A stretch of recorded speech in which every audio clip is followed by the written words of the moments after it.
શ્રીમદ ભાગવત કથાના આ પંચમ દિવસમાં પધારેલા દરેક લોકોનું હાર્દિક સ્વાગત છે.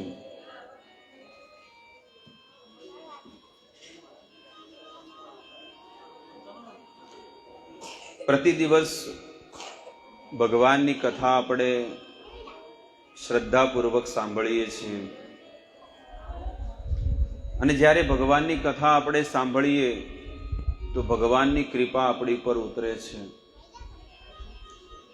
ભગવાનની કૃપા ભગવાન એટલા દયાળુ છે કે સંસારના બદ્ધ જીવોની ઉપર કૃપા કરવા માટે ભગવાન આ વેદ રૂપે પ્રગટ થયા છે.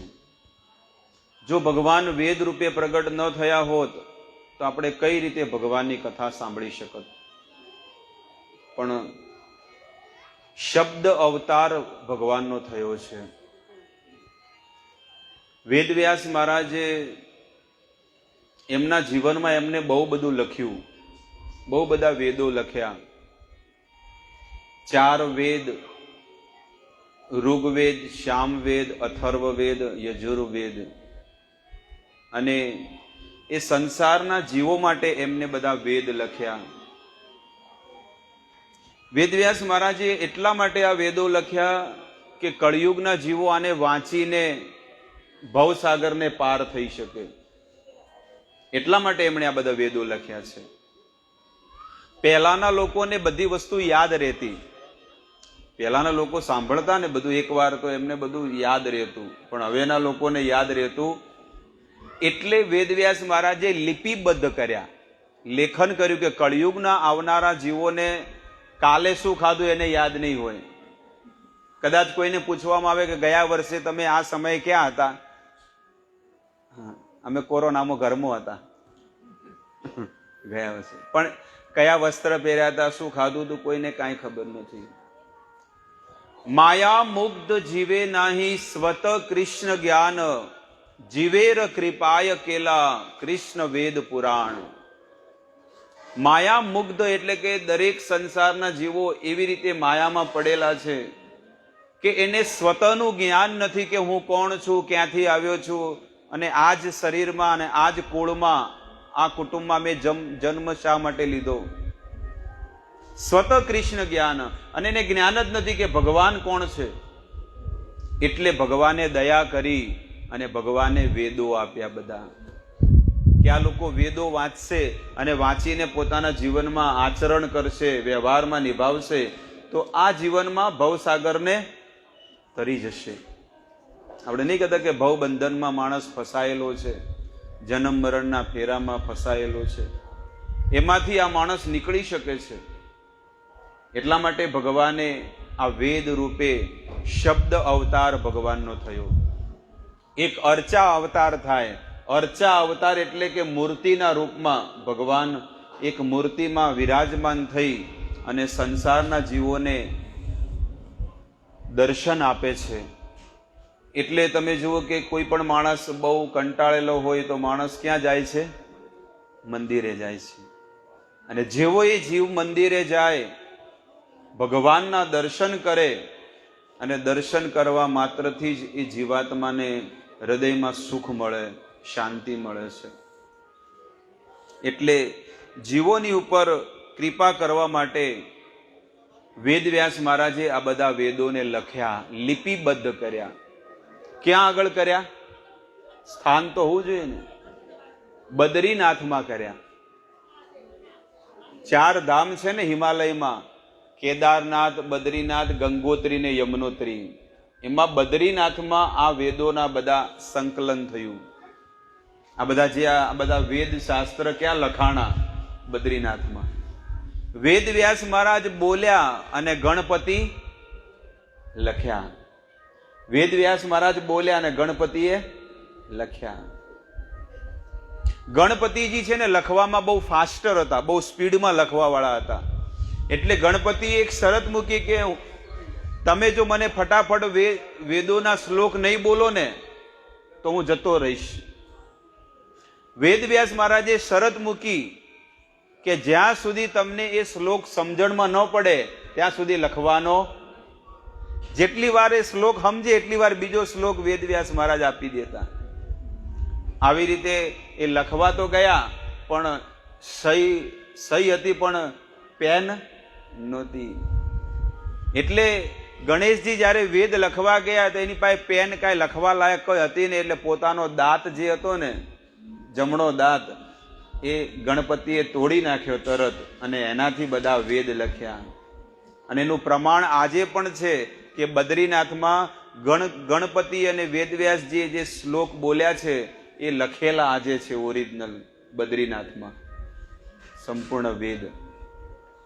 એટલે ગણપતિને એક દંત દયાવંત કે છે. એક દંત એટલે કે એક દાંત વાળા કે છે. એટલા માટે ગણપતિએ આ બધા વેદોના બધા શ્લોકોને લખ્યા. અને વેદ બહુ વિશાળ છે.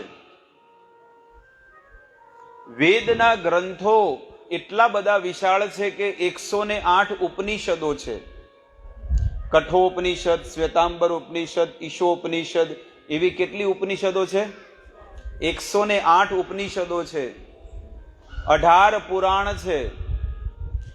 માર્કંડેય પુરાણ, બ્રહ્મ પુરાણ, વામન પુરાણ, બ્રહ્માંડ પુરાણ, મત્સ્ય પુરાણ, ભવિષ્ય પુરાણ, આદિ પુરાણ, નરસિંહ પુરાણ, ગરુડ પુરાણ, વિષ્ણુ પુરાણ, વાયુ પુરાણ, પદ્મ પુરાણ, વરાહ પુરાણ, નારદ પુરાણ, સ્કંદ પુરાણ અને મહાભારત. આટલા બધા પુરાણો છે. અને એક એક પુરાણની અંદર કેટલા શ્લોક છે કે આ ભગવદ્ ગીતાની અંદર 700 શ્લોક છે. આ ગ્રંથ જે ભગવદ્ ગીતાનો જે કુરુક્ષેત્રમાં ભગવાન બોલ્યા હતા, એ ભગવદ્ ગીતામાં કેટલા શ્લોક છે? 700 શ્લોક છે. આ ભગવદ્ ગીતા કોઈ પોતાના જીવનમાં કોઈ પૂરી નહીં વાંચી હોય. આમાં કેટલા શ્લોક છે? 700 શ્લોક છે. પણ 700 શ્લોકની ભગવદ્ ગીતાએ બહુ એવા ઓછા વ્યક્તિ હશે કે જેને આખી ભગવદ્ ગીતા વાંચી હશે. તો કેટલા બધા પુરાણો અને ઉપનિષદો અને મહાભારત કે છે કે માર્કંડેય પુરાણ જે છે ને, એ વેદવ્યાસ મહારાજે લખ્યો ને, એ એકલા માર્કંડેય પુરાણમાં 9000 શ્લોક છે. કેટલા? 9000 શ્લોક છે. બ્રહ્મ પુરાણની અંદર 10,000 શ્લોક છે. વામન પુરાણમાં 10,000 શ્લોક છે. લિંગ પુરાણમાં 11,000 શ્લોક છે. બ્રહ્માંડ પુરાણમાં 12,000 શ્લોક છે. મત્સ્ય પુરાણમાં 14,000 શ્લોક છે. ભવિષ્ય પુરાણમાં 14,500 શ્લોક છે. અગ્નિ પુરાણમાં 15,400 શ્લોક છે. એટલા માટે તમને આ બધી ગણના કરાવું છું કે આટલા બધા શ્લોક રચિત 17 પુરાણોની રચના વેદવ્યાસ મહારાજે કરી દીધી. પણ આમાંથી એક પણ ગ્રંથ કોઈ વાંચી શકે? એની તાકાત છે, શક્તિ છે કે એવા સંસ્કૃતના શ્લોકને વાંચી શકે? આટલું બધું લખવા છતાં પણ વેદવ્યાસ મહારાજને જીવનમાં શાંતિ ને સુખ ન મળ્યું. એ બદ્રીનાથમાં એકલા દુખી થવા માંડ્યા કે આટલું બધું મેં લખ્યું તો મને હૃદયમાં સુખ કેમ નથી મળતું? આ ભગવદ્ ગીતા, મહાભારત, રામાયણ, આ ઘણી બધી વસ્તુઓ લખી દીધી, 108 ઉપનિષદો લખી, પણ તોય વેદવ્યાસ મહારાજને સુખ ન મળ્યું. મન ન સુખે, મારા મનમાં સુખ નથી. ત્યારે આટલું લખવા છતાં પણ જો એ સુખી ન થયા, ત્યારે નારદ મુનિ વેદવ્યાસ મહારાજ પાસે આવ્યા. એમના ગુરુદેવ હતા નારદ મુનિ. વેદવ્યાસજીના ગુરુ કોણ છે? નારદ ઋષિ મુનિ. આ સંસારમાં જેને જેને જ્ઞાન આપ્યું હોય, આ નારદ મુનિએ આપ્યું છે. ધ્રુવ મહારાજના ગુરુ કોણ હતા? નારદ મુનિ. પ્રહલાદ મહારાજના ગુરુ નારદ મુનિ. હર્યશ્વના ગુરુ નારદ મુનિ. દક્ષ પ્રજાપતિના જેટલા સંતાનો હતા એના ગુરુ કોણ? એને હર્યશ્વ કહેવાતા. આપણને ખબર નથી, પણ દક્ષ પ્રજાપતિના જે સંતાનો હતા ને એને હર્યશ્વ કહેવામાં આવતા. અને હર્યશ્વને, આ દક્ષ પ્રજાપતિના સંતાનોને નારદ મુનિએ બ્રહ્મચારી બનાવી દીધા. 10,000 સંતાનો દક્ષ પ્રજાપતિએ પહેલા ઉત્પન્ન કર્યા. એટલે જંગલમાં બાપાએ કીધું કે જંગલમાં જાઓ તપસ્યા કરવા. આપણે તો હોય તો કે બેગ ભરીને સ્કૂલમાં જાઓ. આપણે શું જ્ઞાન આપીએ અત્યારે?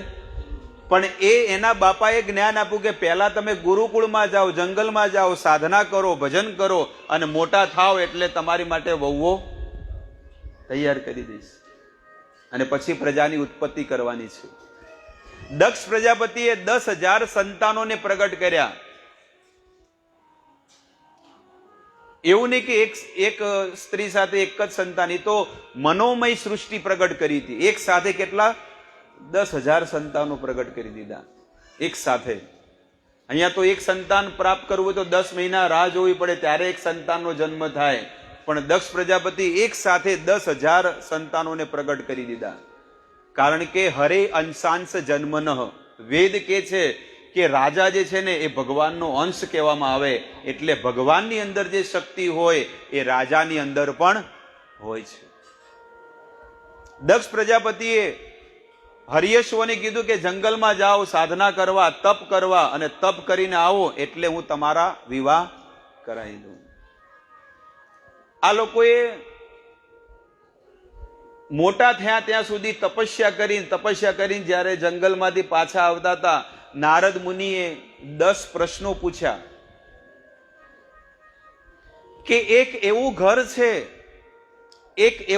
છે જે 26 તત્વોનું બનેલું છે.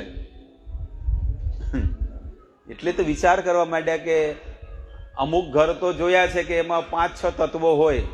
કયા કયા? એટલે કે આ સિમેન્ટ, રેતી, કપચી, હળિયા, આવી બધી વસ્તુઓથી બને. પણ આ 26 પ્રકારની વસ્તુઓ અંદર છે, એ કઈ વસ્તુ છે? એટલે નારદ ઋષિ મુનિ કહે છે કે આ ખોળિયું, આ માનવ દેહ જે છે ને એ 26 તત્વોથી બનેલો છે. આમાંથી કોઈને ખબર નહીં હોય કે આપણે જે આની અંદર જે મટીરિયલ લાગેલું છે, માલ મટીરિયલ આની અંદર, એ કેટલા તત્વો અંદર ભરેલા છે. કદાચ કોકને વધારે 5 તત્વોની ખબર હશે: આકાશ, પૃથ્વી, અગ્નિ, જળ, વાયુ. પછી બીજા 5 કર્મેન્દ્રિયો છે: આંખ, કાન, નાક, ત્વચા, આ કર્મેન્દ્રિયો. 5 જ્ઞાનેન્દ્રિયો, જ્ઞાન, આપણે કાનથી શ્રવણ, આંખથી દેખવાનું, નાકથી સૂંઘવાનું, જીભથી ટેસ્ટ લેવાનું, આ જ્ઞાનેન્દ્રિયો. આનાથી જ્ઞાન થાય છે આપણને. એટલે 5 જ્ઞાનેન્દ્રિયો, 5 કર્મેન્દ્રિયો, 5 મહાભૂત, એટલે કેટલા થયા? અને 5 તન માત્રા: શબ્દ, રૂપ, રસ, સ્પર્શ, ગંધ, એટલે કેટલા થયા? 20. અને મન, બુદ્ધિ, અહંકાર, આત્મા અને પરમાત્મા થયા. અને છેલ્લું 26મું તત્વ આવે છે ચિત્ત. પણ ગુજરાતી પિક્ચરોમાં નહીં કહેતા તારા ચિતડામાં શું છે, તારા દલડામાં શું છે, એવું કહે છે ને, એ ચિત્ત કે છે. અને ચિત્તની અંદર જે છે ને, ચિત્તની અંદર જ્યારથી આપણે ભગવાનથી અલગ થયા ત્યારથી એ ચિત્તની અંદર બધી વસ્તુ મટીરિયલ ભરેલી છે. અને એનું પ્રમાણ હું તમને આજે આપીશ. આજે કથાનો 5મો દિવસ છે. એનું પ્રમાણ હું તમને આપું કે જ્યારે તમે ઊંઘમાં ઊંઘો છો, તમે એવી જગ્યાએ જતા રહો, એવા વ્યક્તિ સાથે તમે મુલાકાત થાય ઊંઘમાં, જે વ્યક્તિને જીવનમાં તમે ક્યારેય નહીં જોયો હોય. આવું બનેલું છે? તમારું પ્રમાણ હું તમને તમારા મોઢેથી હું તમને કહું છું. એનો અર્થ એ છે કે આપણે કેટલાય જન્મોથી ભટકતા રહ્યા છે ને, જે કર્મ કરેલા છે ને, એ ઊંઘની અંદર એ ચિત્ત આપણી અંદર એક વસ્તુ છે, એ બધું એને યાદ છે. મનને યાદ નથી, પણ કોને? ચિત્તને.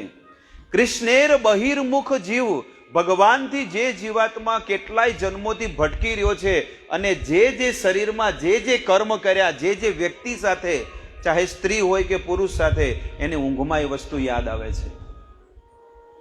આ એનું પ્રમાણ છે. તો પહેલો નારદ મુનિએ એનો ઉત્તર આપ્યો કે એક એવું ઘર છે કે જે 26 તત્વોનું બનેલું છે. આ શું છે? આ કાયા મનુષ્યની. પછી એક એવી નદી છે કે જે 2 બાજુ વહે છે. હવે 2 બાજુ નદી વહે, નદી તો એક બાજુ જોઈએ આપણે, 2 બાજુ કઈ? ના, દિવસ અને રાત. આ બંને બાજુ છે. એક બાજુ દિવસ અને એક બાજુ રાત. આવા 10 પ્રશ્નો પૂછે છે. એને કહેવાય 10 ઉખાણા, હિન્દીમાં કહેવાય 10 પહેલીઓ. આવા 10 પ્રશ્નો પૂછે, પણ 10માંથી એક પણ પ્રશ્નનો ઉત્તર ન આવડે એટલે નારદ ઋષિ મુનિએ એના ઉત્તર આપ્યા એક સાથે. અને જે વ્યક્તિ સંસાર માંડવા જવાના હતા એને શું કર્યું? લાલ કપડા. દક્ષ પ્રજાપતિના 10,000 સંતાનોએ કયા કપડા પહેર્યા? લાલ ભગવા વસ્ત્ર પહેરીને જંગલમાં જતા રહ્યા. રાજાને ખબર પડી કે અરે વહુઓ શોધીને આ છોકરા ક્યાં જતા રહ્યા. એટલે એને ખબર પડી કે નારદે મારા બધા સંતાનોને બ્રહ્મચારી બનાવી દીધા. હવે તો એ દક્ષ એનું નામ એટલા માટે કર્યું કે પુત્ર પ્રાપ્તિ કરવામાં દક્ષ હતા એટલે એમનું નામ જ પડ્યું દક્ષ પ્રજાપતિ. કોઈ પણ કાર્ય કરવામાં સક્ષમ હોય ને એને દક્ષ કહેવામાં આવે છે. ફરીથી બ્રહ્માજી પાસે ગયા અને બ્રહ્માજીને કીધું કે તમે કહો સંતાનોની પ્રાપ્તિ કરો, વંશને વધારો આખો, પણ આ તો બધા બ્રહ્મચારી બનાવે, સંસાર કેવી રીતે વધે? ઈ કે એનું કામ બ્રહ્મચારી બનાવે, તમે ઉત્પત્તિ કરો, ફરીથી 1000 પ્રગટ કરો. ફરીથી 1000 સંતાનોને પ્રગટ કર્યા અને બાપાએ કીધું જંગલમાં જાઓ. જંગલમાં જઈને સાધના કરી, તપસ્યા કરી અને ઘરે આવ્યા. પેલા તો 10 પ્રશ્ન પૂછ્યા હતા, અહીંયા તો એકે ન પૂછ્યા. અહીંયા તો ખાલી એક જ કીધું કે ક્યાં જાઓ છો? કે લગ્ન કરવા. બાપાએ વહુઓ શોધી દીધી છે, બસ હવે તપસ્યા કરી, હવે લગ્ન કરી સંસાર માંડવાનો છે. મોટા ભાઈઓએ શું કર્યું? મોટા ભાઈઓએ શું કરી? ખાલી એક જ વસ્તુ કહી કે બ્રહ્મચારી બને. તો આ નાના ભાઈઓ શું કરવું જોઈએ? મોટા ભાઈઓના પદ ચિહ્નો પર ચાલવું જોઈએ કે નહીં? બસ આટલું કીધું ને પેલા પણ બધા 11,000 બ્રહ્મચારી બની ગયા. અને પેલાને દક્ષ પ્રજાપતિને બહુ ક્રોધ આવ્યો અને દક્ષ પ્રજાપતિએ શ્રાપ આપેલો છે કે હે નારદ, હું તને શ્રાપ આપું છું કે કોઈ પણ જગ્યાએ 1 મિનિટ માટે પણ તું ટકી. નારદ ઋષિ મુનિ કે હવે ઓર મજા આવશે, હું આખા બ્રહ્માંડમાં બધે વિચરણ કરીશ અને બધાને ભગવાન તરફ હું વાળીશ. હવે આ દક્ષ પ્રજાપતિ જે છે ને બ્રહ્માજી પાસે ગયા અને બ્રહ્માજીને કીધું કે તમે કોઈ પ્રજાની સૃષ્ટિ કરો પણ પેલા બધા બ્રહ્મચારી બનાવી નાખે. એટલે બ્રહ્માજી કીધું એક કામ કરો, તમે સ્ત્રીની ઉત્પત્તિ કરો, કારણ કે એ તો બ્રહ્મચારી છે, એ સ્ત્રીઓ પાસે જાહે. એ નૈષ્ટિક બ્રહ્મચારી છે નારદ મુનિ, એટલે સ્ત્રીઓની પાસે નહીં જાય, તમે સ્ત્રીઓની ઉત્પત્તિ કરો. એટલે દક્ષ પ્રજાપતિએ 60 કન્યાઓને પ્રગટ કરી. આખો ઇતિહાસ છે, ભાગવતમાં એનું વર્ણન છે. 60 કન્યાઓને પ્રગટ કરી અને 60 કન્યાઓના બધા ઋષિ મુનિઓ સાથે વિવાહ કરાવ્યા અને પછી સૃષ્ટિની ઉત્પત્તિ થવા માંડી.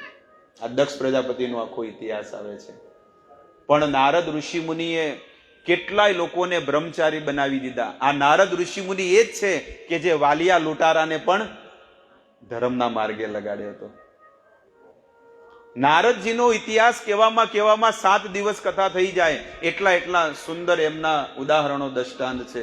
પણ ખાલી સંસારના માણસોએ એમનું નામ બગાડી દીધું છે કે નારદ એટલે આગે પાછી કરવાની નહીં. એવું છે જ નહીં. જો આપણે કોઈ પણ વસ્તુને તત્વથી ન જાણતા હોય ને તો ક્યારે પણ એની ઊંધી વાતો કરવી. આજે એનું પ્રમાણ હું તમને આપું કે નારદ ઋષિ મુનિ જે પણ કાર્ય કરે છે ને એ ભગવાનની ઈચ્છાથી કરે છે. કંસની અંદર આ બધું ભૂસું ભરાયું એને ભગવાનની ઈચ્છા હતી એટલા માટે કર્યું. એટલે ભગવાનની ઈચ્છાથી નારદ ઋષિ મુનિ આ બધું કર્મ કરે છે, બધું કાર્ય કરે છે. તો નારદ મુનિએ કીધું કે હે વેદવ્યાસ, બધું લખી દીધું કે હા? સુખી થયા? સંપૂર્ણ વેદ શાસ્ત્ર બધું લખી દીધું, પણ હું સુખી થયો નથી. ત્યારે નારદ ઋષિ મુનિ કહે છે, જો તમે આટલા બધા વેદ લખ્યા, જો તમે સુખી નથી તો સંસારના માણસો વાંચીને કેવી રીતે સુખી થવાના છે? તો હવે હું શું કરું? તમે જે લખવાનું હતું એ નથી લખ્યું અને જે નથી લખવાનું એ બધું લખી દીધું. જે પુરાણ, જે ઉપનિષદ લખી એમાં એની મહિમા ગાઈ. એટલે જે લોકો જે ઉપાડે એમાં કે આજ મારા ભગવાન. હકીકત શાસ્ત્ર કહે છે કૃષ્ણસ્તુ ભગવાન સ્વયં, એ જ પરમાત્મા પૂર્ણ પુરુષોત્તમ છે. અને એના સિવાય બીજા કોઈ નહીં, બીજા બધા દેવતાઓ છે, મેનેજરો છે, પણ શેઠ બોસ કોણ છે? દ્વારિકાધીશ. જે લખવાનું હતું એ તો ન લખ્યું અને બીજી બધી વસ્તુઓ લખી દીધી. તો હવે હું શું કરું? હવે ફરીથી ધ્યાન કરો, સાધના કરો, ભજન કરો અને ભગવાન તમને દર્શન દેશે. એટલે બદ્રીનાથમાં ફરીથી ધ્યાન કર્યું વેદવ્યાસ મહારાજે અને ભગવાનની માયાના દર્શન થયા.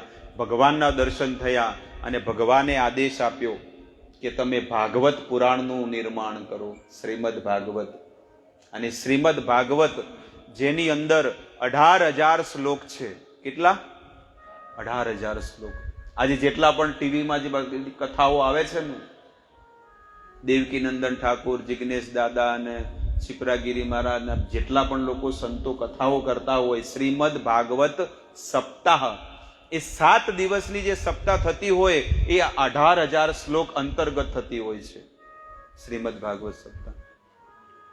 તો વેદવ્યાસ મહારાજે ભગવાનની કૃપાથી, ભગવાનના દર્શનથી વેદવ્યાસકૃત એમને જે શાસ્ત્ર લખ્યા એમાં સૌથી શ્રેષ્ઠ જો શાસ્ત્ર હોય ને તો શ્રીમદ ભાગવત શાસ્ત્ર છે, જે આપણે અહીંયા 5 દિવસથી સાંભળીએ છીએ. આ વેદની અંદર એ પણ લખેલું છે કે આ ભાગવત જો કોઈ નિરંતર 7 દિવસ સુધી સાંભળે તો એને ભગવાનમાં પ્રીતિ ઉત્પન્ન થઈ જાય છે, ભગવાનમાં પ્રેમ ઉત્પન્ન થઈ જાય છે. એટલો દિવ્ય ગ્રંથ છે આ ભાગવત શાસ્ત્ર. જે શ્રવણ કરે એ મુક્તિ પ્રદાન કરવા વાળું છે. અને આ ભાગવત શાસ્ત્ર એટલું પવિત્ર ગ્રંથ છે કે આને કોઈ કહેવામાં આવે ને કે કોઈ વ્યક્તિ મરી ગયું હોય ને એના નિમિત્તે પણ જો કોઈ આ ભાગવત રાખે છે ને તો એ જીવને પણ મોક્ષ મળી જાય છે એના નિમિત્તે. કદાચ કોઈ મરી ગયું હોય 2 વર્ષે, 5 વર્ષે, 10 વર્ષે, પણ એના નિમિત્તે જો કોઈ 7 દિવસની ભાગવત કથા બેહાડે ને તો એ જીવને પણ મોક્ષ મળી જાય છે. એટલી મહિમા છે. એટલે તો લોકો ભાગવત સપ્તાહ શા માટે બેસાડે છે? પોતાના પિતૃઓ નિમિત્તે. જ્યારે એને એમ સમય મળે કે ના હવે મારી પાસે ધન છે, મારી પાસે સમય છે, તો લોકો દિવાળીના સમયમાં લોકો શું કરતા હોય? પોતાના ગામમાં બહુ મોટો મંડપ બંધાવે, બધા સગાવાલાને બોલાવે અને 7 દિવસ સુધી જમણવારનું આયોજન કરે અને 7 દિવસ સુધી સારા જે નિસ્વાર્થી જે પુરાણી હોય, કથાકાર હોય, એને બોલાવે અને સુંદર મજાની ભાગવત કથા કરાવે છે. આવી રીતે વેદવ્યાસ મહારાજે આ ભાગવત મહાપુરાણનું નિર્માણ કર્યું. કે છે કે આ ભાગવતની અંદર 12 સ્કંદ છે, 335 અધ્યાય છે. 12 સ્કંદ, 335 અધ્યાય અને 270 ઉવાચ છે. જેવી રીતે શુક ઉવાચ, પરીક્ષિત ઉવાચ. ઉવાચ એટલે બોલવું. અને લખે છે કે 5,76,000 શબ્દો છે આની અંદર, 18,000 શ્લોકની અંદર. આવી રીતે વેદવ્યાસકૃત વેદવ્યાસજીએ જ્યારે ભાગવતનું નિર્માણ કર્યું, આટલું દિવ્ય ગ્રંથ ભગવાને આ વેદવ્યાસ મહારાજે જ્યારે લખ્યું તો વેદવ્યાસ મહારાજ વિચાર કરે છે કે આ ભાગવત મારે કોને આપવું? પાત્રતા વાળો વ્યક્તિ પણ હોવો જોઈએ ને. આપણે આખું જીવન પૈસો કમાણા હોય અને ખરબો રૂપિયા બનાવી દીધા હોય અને છોકરો બરોબર ના હોય તો પછી એને આપે કે આ તો બધું ઉડાડી મારશે? એવી રીતે વેદવ્યાસ પણ વિચાર કરે છે કે આ ભાગવત શાસ્ત્ર મારા શિષ્યોને મારે નથી આપવું. વૈશંપાયન, જૈમિની, આ બધા ઋષિમુનિઓ હતા, પણ એને કે મારે આ નથી આપવું એમને. ફરીથી વેદવ્યાસ મહારાજે આ ભાગવત શાસ્ત્ર મારે કોને દેવું એટલે ભગવાનને પ્રાર્થના કરે છે. અને ભગવાનને પ્રાર્થના કરીને ભગવાનને પ્રગટ થયા. ત્યારે ભગવાન કહે છે કે હે વેદવ્યાસ, તમે ચિંતા મત કરો, તમારી પત્નીના ગર્ભેથી એક એવું રત્ન પ્રગટ થશે અને એનું નામ છે શુકદેવજી. શુકદેવજી પ્રગટ થશે અને આ ભાગવતનું પ્રચાર સંપૂર્ણ સૃષ્ટિમાં આ શુકદેવજી કરશે. એ શુકદેવજીની કથા આવે છે કે શુકદેવજી કઈ રીતે પ્રગટ થયા. બદ્રીનાથમાં વેદવ્યાસ મહારાજ અને એમની પત્ની રહેતા હતા. પણ એક સમયની ઘટના છે કે કૈલાસમાં હવે સુખદેવજીનું પ્રાગટ્ય કરાવવું હતું એટલે કૈલાસમાં બહુ 80,000 માઇલ શિવજીનું જે કૈલાસ ધામ જે છે ને, એ બધું પ્રમાણ સાથે તમને કહું કે શિવજીનું જે કૈલાસ ધામ જે છે ને 80,000 માઇલ વટ વૃક્ષ છે. 80,000 માઇલ. અને આ 80,000 માઇલ વટ વૃક્ષની નીચે શિવજી સાધના કરે છે, ભજન કરે છે. આવી રીતે શિવજી સાધનામાં બેઠા હતા અને પાર્વતી તો ઘરે હતા, કુકિંગ કરતા હોય કે જે પણ હોય. પાર્વતીજી ઘરે હતા અને સતીજી હતા. સતીજી ઘરે હતા અને નારદ ઋષિ મુનિ આવ્યા. અને નારદ ઋષિ મુનિ જેવા બેઠા તો સતીજીએ પ્રણામ કર્યા, જળ આપ્યું, આસન આપ્યું. સતીજીએ શું કર્યું? પહેલા બોલાવ્યા કે આવો, પધારો, મારા ઘરે પધારો. પછી બીજું વસ્તુ શું કર્યું? આસન આપ્યું કે બેસો. અને ત્રીજી વસ્તુ શું કરી? પાણી આપ્યું, એમને ભોજન કરાવ્યું. આ એક ગૃહસ્થનું કર્તવ્ય બને છે કે આપણા ઘરે કોઈ પણ આવે તો સૌથી પહેલું એનું સ્વાગત કરવું જોઈએ, પહેલી વસ્તુ. બીજી વસ્તુ, એમને શું આપવું જોઈએ? આસન કે બેસો, બિરાજો. ત્રીજી વસ્તુ પાણી.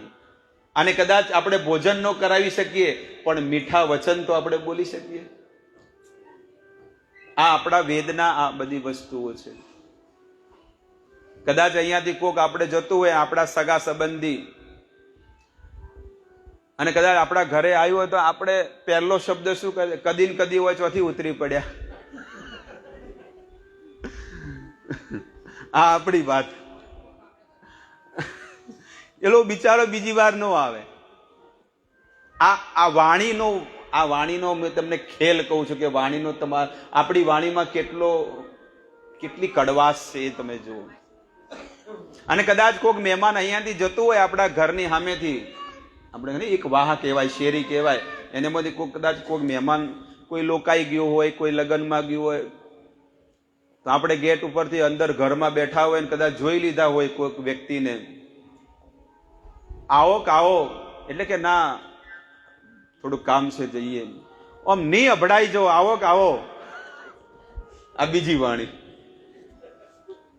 એટલે ઓલો માણસ વિચાર કરે કે આના ઘરે જાવું કે ના જાવું બીજી વાર. એટલે વેદ કે છે કે હંમેશા મીઠી વાણી વાપરવી જોઈએ, સારા વચનો વાપર. વચને કા દરિદ્રતા. વેદ વ્યાસ લખે છે કે વચને કા દરિદ્રતા. આ વચન તો છે, વાણી તમારી પાસે છે, એ વાણી સારી રીતે વાપરવી કે ખરાબ રીતે વાપરવી એ તમારી હાથમાં છે. એટલે સતીજીએ મીઠી વાણીથી બોલાવીને એમને આવકારો આપ્યો અને એમને આસન ઉપર બેસાડ્યા. પહેલાના આપણે તમે જુઓ કે 20 વર્ષ પહેલા, 30 વર્ષ પહેલા કેટલું સારું હતું કે લોકો પોતાના ઉમરા ઉપર આંગણામાં શું દોરતા? ઉમરા ઉપર સાથિયા દોરતા, રંગોળી દોરતા. અને જ્યારે ધનતેરસ આવે ને તો સુંદર મજાનો લક્ષ્મીજીનો ચિત્ર દોરતા. હવે કોઈ છે એકેના ઘરમાં? રોજ અમુક તો આજે પણ અમુક એવા જગ્યાઓ છે કે જે લોકો ઉમરા પર રોજ સાથીઓ બનાવે કંકુનો, અને રોજ બંને ઉમરામાં દીવા મૂકે છે સવારમાં વહેલા ઉઠે ત્યારે. પણ લગભગ લાખોમાં કોક એક હશે એવું ઘર કે રોજ સવારમાં એનો ઉમરો ધોવે, પવિત્ર ગંગા જળથી ધોવે અને સાથીઓ દોરે અને લખે. આપણે તમે જોયું છે આપણે કે 2 ગોળ ગોળ સ્ટીકર લાવતા. શું લખતા? શુભ અને લાભ. અને વચ્ચે વેલકમ લખેલું આવતું, ભલે પધાર્યા ભાવથી. આવું એ ધીરે ધીરે બધું શું છે કે એ બધું હવે નીકળી ગયું ને હવે તો લખે છે ઉપર, કૂતરાઓથી સાવધાન. હવે શું લખે છે? કૂતરાઓથી. તો માણસ વિચાર કરે, જ્યારે જાય તો એમ લાગે કે આમાં કોણ રહેશે? માણસો રહેશે? બોલો. માણસ પોતાની જ આખી બધી વેલ્યુ ડાઉન કરી દીધી છે. રીતસર લખે, ગેટ ઉપર જ લખે કે કૂતરાઓથી સાવધાન. આપણને એમ લાગે કે માણસો રહેશે કે કોણ રહેશે એમ થાય. એટલે બોલવામાં લખવામાં આ બધું આપણે બધું માર ખાઈ જઈએ છીએ. વાણી, વ્યવહાર, સંસ્કાર આ બધું આપણને કોઈ સ્કૂલમાં નથી શીખવાડતા, કોઈ કોલેજમાં નથી શીખવાડતા, કે કોઈ એવી કોઈ કંપનીઓ છે કે કોઈ કારખાના છે, કોઈ ટીવી છે કે કોઈ જગ્યાએ કાંઈ નહીં શીખવાડે. માત્ર વેદ, શાસ્ત્ર અને સાધુ સંતો આપણને આવી બધી વસ્તુઓ આપણને શીખવાડે છે કે કેટલું સુંદર જીવન છે મનુષ્ય જીવન, અને કેટલી મર્યાદાથી આને વાપરવું જોઈએ. તમને કોઈ સોનાની પેન ગિફ્ટમાં આપે, સોનાની પેન ગિફ્ટમાં આપે, તમે લેખક છો, લખવા વાળા, અને સુંદર બધી કવિતાઓની બધી રચના કરતા હોય, તો કોકને દયા આવે ને કે ચલો કે આને બર્થડે છે તો સોનાની પેન ગિફ્ટમાં આપું.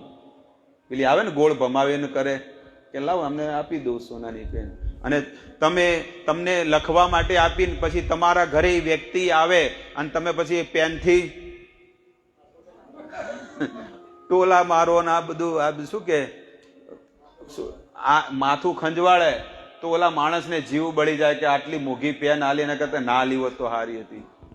ખબર પડી વાતમાં? એવી રીતે ભગવાન પણ એ જ જોવે કે આને આટલો સુંદર મનુષ્ય અવતાર આપ્યો, પણ આ જે પેલો જેમ પેનનો ઉપયોગ ખરાબ વસ્તુ માટે કરે છે, એવી રીતે આ મનુષ્ય શરીરનો ઉપયોગ પણ માણસ ખોટી વસ્તુ માટે કરે છે. એટલે આ મનુષ્ય યોનિ પ્રાપ્ત કરવા માટે લાયક નથી. આને જનાવર યોનિમાં જ નાખી દઉં. એટલે સૌથી વધારે જનાવર યોનિ છે, 80 લાખ પ્રકારની, અને એમાં માણસ ભટકતો રહે છે જીવાતમાં. નારદ ઋષિ મુનિ જ્યારે પધાર્યા, એટલે નારદ ઋષિ મુનિ છે ને સૌથી પ્રથમ પહેલા સતીજીને વાત કરી કે ઘરમાં બધું સારું તો ચાલે છે ને. નારદ ઋષિ મુનિ પહેલું જ પૂછ્યું કે ઘરમાં કુશળ મંગળ તો છે ને, તમારા ધણી તો મજામાં છે ને, અને તમારા બંને વચ્ચે કોઈ ખટપટ તો ચાલતી નહીં ને. આપણે ઘણા લોકો નહીં આવે એટલે સમાચાર પૂછે, એમાં ફઈ હોય, મામા હોય તો પૂછે જ પહેલા કે ભણી મજામાં છે ને, કોઈ તકલીફ તો નહીં ને. તકલીફ હોય તો કહી દેજે, હું સમાજમાં. હા, એટલે અહીંયા પણ નારદ ઋષિ મુનિએ પૂછ્યું કે કોઈ તકલીફ તો નથી ને, પતિ પત્ની વચ્ચે કોઈ મતભેદ તો નથી, તમારા પતિદેવ તમારી પાસે કોઈ વાત તો છુપાવતા તો નથી. એટલે સતી કહે છે કે મારા પતિ તો બહુ સારા છે શિવજી, એ અમારાથી કોઈ વાત છુપાવતા નથી. તો નારદ ઋષિ મુનિ કહે છે કે તો તમને એ વાતે કરી હશે કે આ માળાઓ પહેરે છે મુંડની, આ પહેરતો તો એ કીધું હશે કે શેની મુંડની માળા પહેરે છે. સતીજી કહે છે કે મેં એમને પૂછ્યું નહીં, પણ એમને મને કીધું નહીં, આવા દો ઘરે. નારદ ઋષિ મુનિ કહે છે કે નારાયણ, હું તો જાઉં છું. નારદ ઋષિ મુનિ જતા રહ્યા, અને શિવજી આયા, અને શિવજી આવીને હાથ ધોયા અને આસન ઉપર બેઠા, પંગત ઉપર જમવા. જેવા બેઠા એટલે સતીજીને કહે છે કે હે પ્રિય, લાવો ભોજન. સતીજી કે ભોજન પછી મળશે, પહેલા મારી એક વાતનો જવાબ આપો કે તમે આ સુંદર નેકલેસ પહેર્યું છે એ ક્યાંથી લાવ્યા તમે? શિવજી કે છે, મનમાં વિચાર કરે છે કે આજ સુધી આને કોઈ દાડો આવો પ્રશ્ન કર્યો નથી, અને આજે આવો પ્રશ્ન કરે છે. સતી, કોઈ ઘરે આવ્યું તું? એ કે હા, નારદ ઋષિ મુનિ આયા હતા. તો પટી ગયું.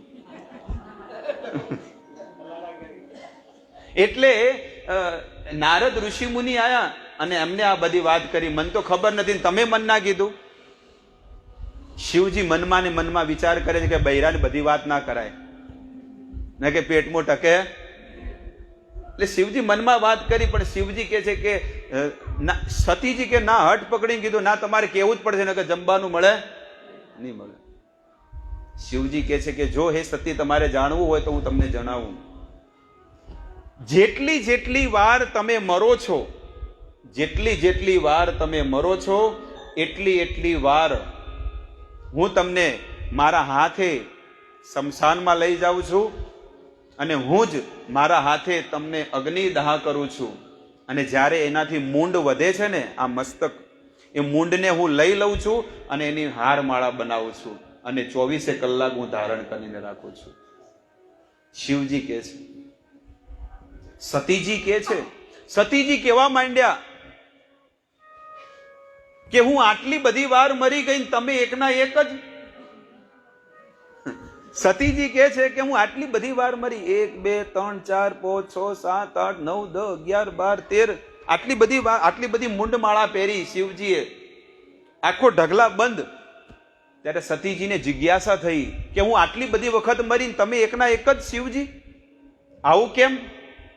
ત્યારે શિવજી કે છે કે હું અમર કથા જાણું છું. શિવજી શું કે છે? હું અમર કથા. આ અમર કથા શું છે?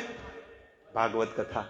હું ભાગવત જાણું છું, જે આપણે 5 દિવસથી શ્રવણ કરી રહ્યા છીએ. શિવજી કહે છે કે હું અમર કથા જાણું છું, એટલે હું અમર બની ગયો છું. તો સતીજી કહે છે કે તમને એવું નથી લાગતું કે તમારી પત્ની અમર બની જાય?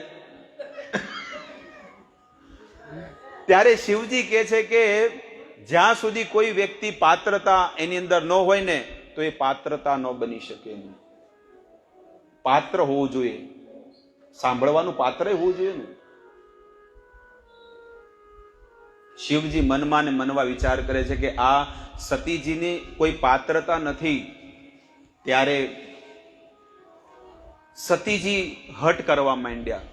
વેદોમાં વર્ણન છે કે 3 હઠ બહુ પ્રખ્યાત છે: બાળહઠ, રાજહઠ અને સ્ત્રીહઠ. બાળહઠ તમે જોઈ છે? છોકરાઓ તમારા ઘરે હશે એટલે તમને ખબર હશે કે બાળહઠ એટલે કેટલી ખતરનાક કહેવાય. એક છોકરો હતો કે બાપા મને શેરડી લાયા લો. હવે શેરડી લાવીને પછી કે આને છોલિયા લો, તો છોલિયા લી. પછી કે આને કટકા કરી આલો, અને કટકાઈ કરી આલા. હવે કે આખી કરી આલો પાછી. અને ધડમ આમ કેટલી મગજમારી કરી કે આ ફરીથી આખી કરે. બેટા આખી ના થાય હવે, ના કે આની આજ આખી કરી આલો, આખી શેરડી. એટલે કે છે કે સ્ત્રીહઠ, બાળહઠ અને રાજહઠ બહુ ફેમસ છે.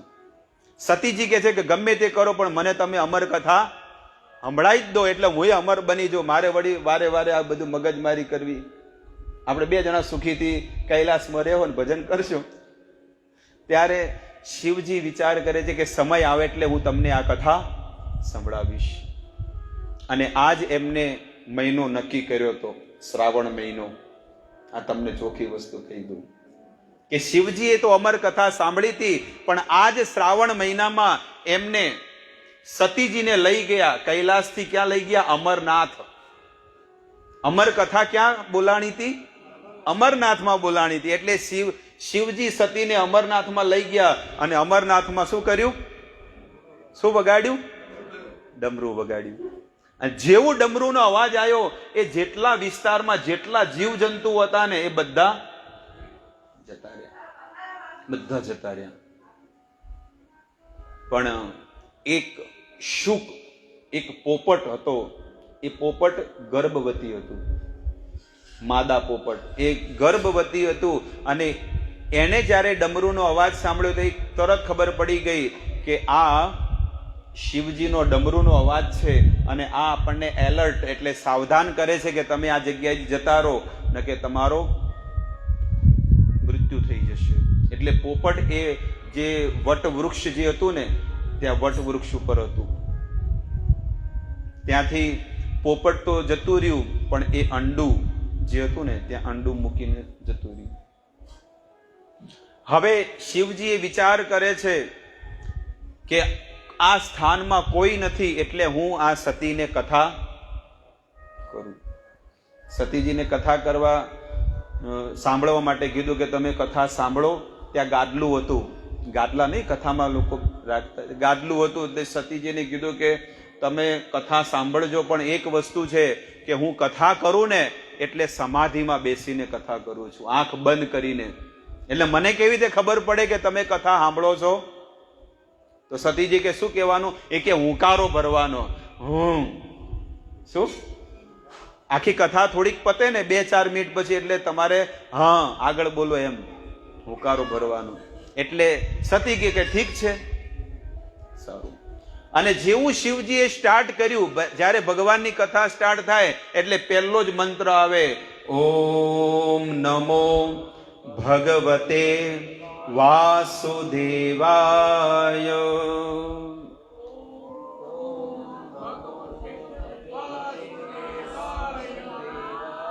આ મંત્રનું જ્યારે ઉચ્ચારણ કરવામાં આવે એટલે એ દેહ, મનુષ્યનો દેહ છે ને પવિત્ર બને છે.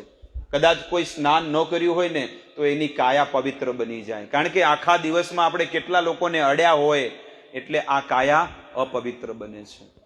એટલે પ્રભુનું નામ કે દ્વાદશ અક્ષર મંત્ર, આ ઓમ નમો ભગવતે વાસુદેવાય શું છે? દ્વાદશ અક્ષર મંત્ર છે. અને આનો કોઈ જાપ કરે તો નિશ્ચિત એ જીવ પવિત્ર બની જાય છે. શિવજીએ મંગલાચરણ બોલ્યું અને ભગવાનની ભાગવત કથા સ્ટાર્ટ કરી. અને જેવી સ્ટાર્ટ થઈ એટલે પેલું અંડામાંથી પોપટ, અને એને આ બધું સાંભળ્યું. એને સાંભળ્યું કે એ પોપટ દિવ્ય હતો.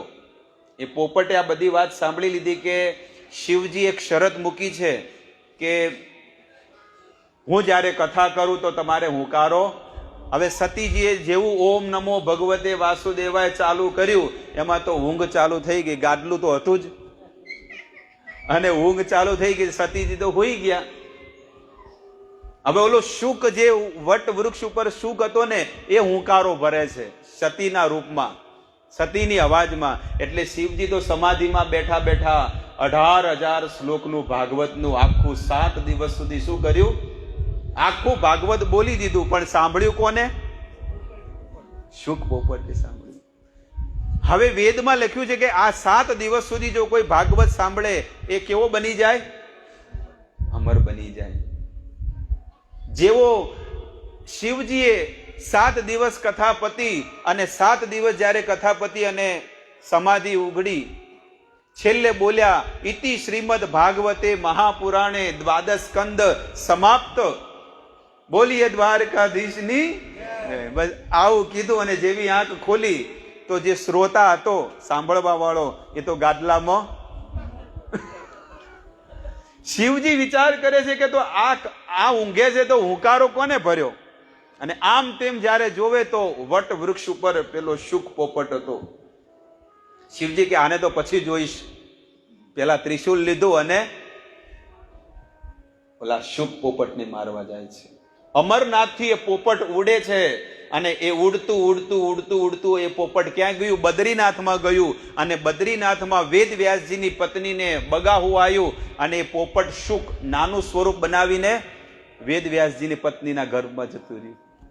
સુખદેવજી, શિવજી ત્રિશુલ લઈને આવ્યા કે મારી નાખવું, નહીં છોડું, નહીં છોડું. એટલે વેદ વ્યાસજી કે કોને નહીં છોડું, કોને મારવાની વાત કરો છો? કે આને અમર કથા સાંભળી નાખી. એ કે અમર કથા સાંભળે એ કેવો બની જાય? એટલે શિવજી પોતે જ કે અમર બની જાય. તો કે પાછા ફરો, કારણ કે આને સાંભળી દીધી છે તમે ખોટી મહેનત કરો, પાછા જાઓ. શિવજી નીચું મોઢું કરી અને પાછા કૈલાસમાં ગયા. પોતાની પત્નીને કીધું કે જો આવું થાય. તું કહેતી હતી ને કથા સંભળાવો, એક શબ્દ સાંભળ્યો? એવી રીતે આપણે પણ કથા સાંભળીએ, પણ અહીંયાથી સાંભળીને અહીંયાથી કાઢો તો પછી શું કામનું? એટલે કે જે કથા સાંભળો એને પોતાના જીવનમાં ઉતારો તો તમને આ ભાગવત ઉતર્યું, ન કે કાંઈ કામનું નથી. શ્રમ એવહિ કેવલમ. શિવજી કૈલાસમાં બેઠીને ફરીથી સાધના કરે, પણ અહીંયા વેદવ્યાસજીની પત્નીના ગર્ભમાં, વેદવ્યાસજીની પત્ની સત્યવતી, એમના ગર્ભમાં આ સુખદેવજી 1 વર્ષ, 2 વર્ષ, 3 વર્ષ, 4 વર્ષ, 12 વર્ષ થઈ ગયા, પણ બહાર આવતા નથી. જનરલ સમાજની અંદર આપણે જોવામાં આવે છે કે 9 મહિના પૂરા થઈને 10મા મહિને બાળકનો જન્મ થઈ જતો હોય છે. પણ અહીંયા સુખદેવજીને 12 વર્ષ થયા, 13 વર્ષ થયા, 14 વર્ષ થયા. એટલે વેદવ્યાસજી અહીંયા આગળ ગર્ભની અંદર સુખદેવજીને કહે છે કે બેટા તમે બહાર આવો, માતાને કષ્ટ થાય છે. સુખદેવજી અંદરથી અવાજ આવ્યો કે હું અહીંયા સેફ છું, કારણ કે જેવો હું બહાર આવીશ તો સુટકેસ ભરીને જવું પડશે, મહેનત કરવી પડશે. માયામાં પડી જાય એટલે માણસ શું કરે? આ બધાને માયા નથી લાગી? કોઈને એમ કીધું કે મંદિરે જાવ તો ટેમ નહીં, અને કોકને કીધું કે હાળીના લગ્ન છે કે નહીં? કોઈ બી સગાવાલા સંબંધીને એક બાજુ એમ કીધું કે અહીંયા આગળ ભજનનું આયોજન છે ને બાજુની શેરીમાં એ જ સમાજના વ્યક્તિ છે ત્યાં પાર્ટી રાખી છે, ડીજે અને નાચવા વાળા બધા આયા છે અને બહુ સુંદર આયોજન છે. માણસ ક્યાં જશે? ગળદી ક્યાં હશે? સૌથી વધારે ક્યાં આગળ હશે? ભજનમાં કોઈ બેઠું હશે? ભજનમાં તો અમુક લોકો જ બેઠા હોય, અમારા ચમનભાઈ જેવા. બાકી બીજા બધા તો બધા ડિસ્કો કરવા વાળા એમાં બધા. એટલે કહેવાનો ભાવ હું તમને એટલા માટે કહું છું કે ભગવાનની માયા એવી પ્રબળ છે ને કે માણસનું મન એટલું ખતરનાક છે ને કે એને સંસારના ભૌતિક વિષયોમાં ફસાવા વાળું છે. જો આપણે આપણા મનને કંટ્રોલમાં ન રાખો ને તો આ જ મન આપણને અધોગતિમાં નાખી દેશે. અને આ જ મનના સહારે તમે જો ભગવાનનું ચિંતન કરશો ને તો આ મનના સહારે તમે વૈકુંઠના દરવાજા ખોલી નાખશો. હવે નક્કી તમારે કરવાનું છે કે શું કરવું, અધોગતિમાં જાઓ કે ભગવાનના ધામમાં જાઉં. આટલી સુંદર કાયા તમને મળી છે ને એ ભગવાને બહુ કૃપા કરીને તમને આપી છે.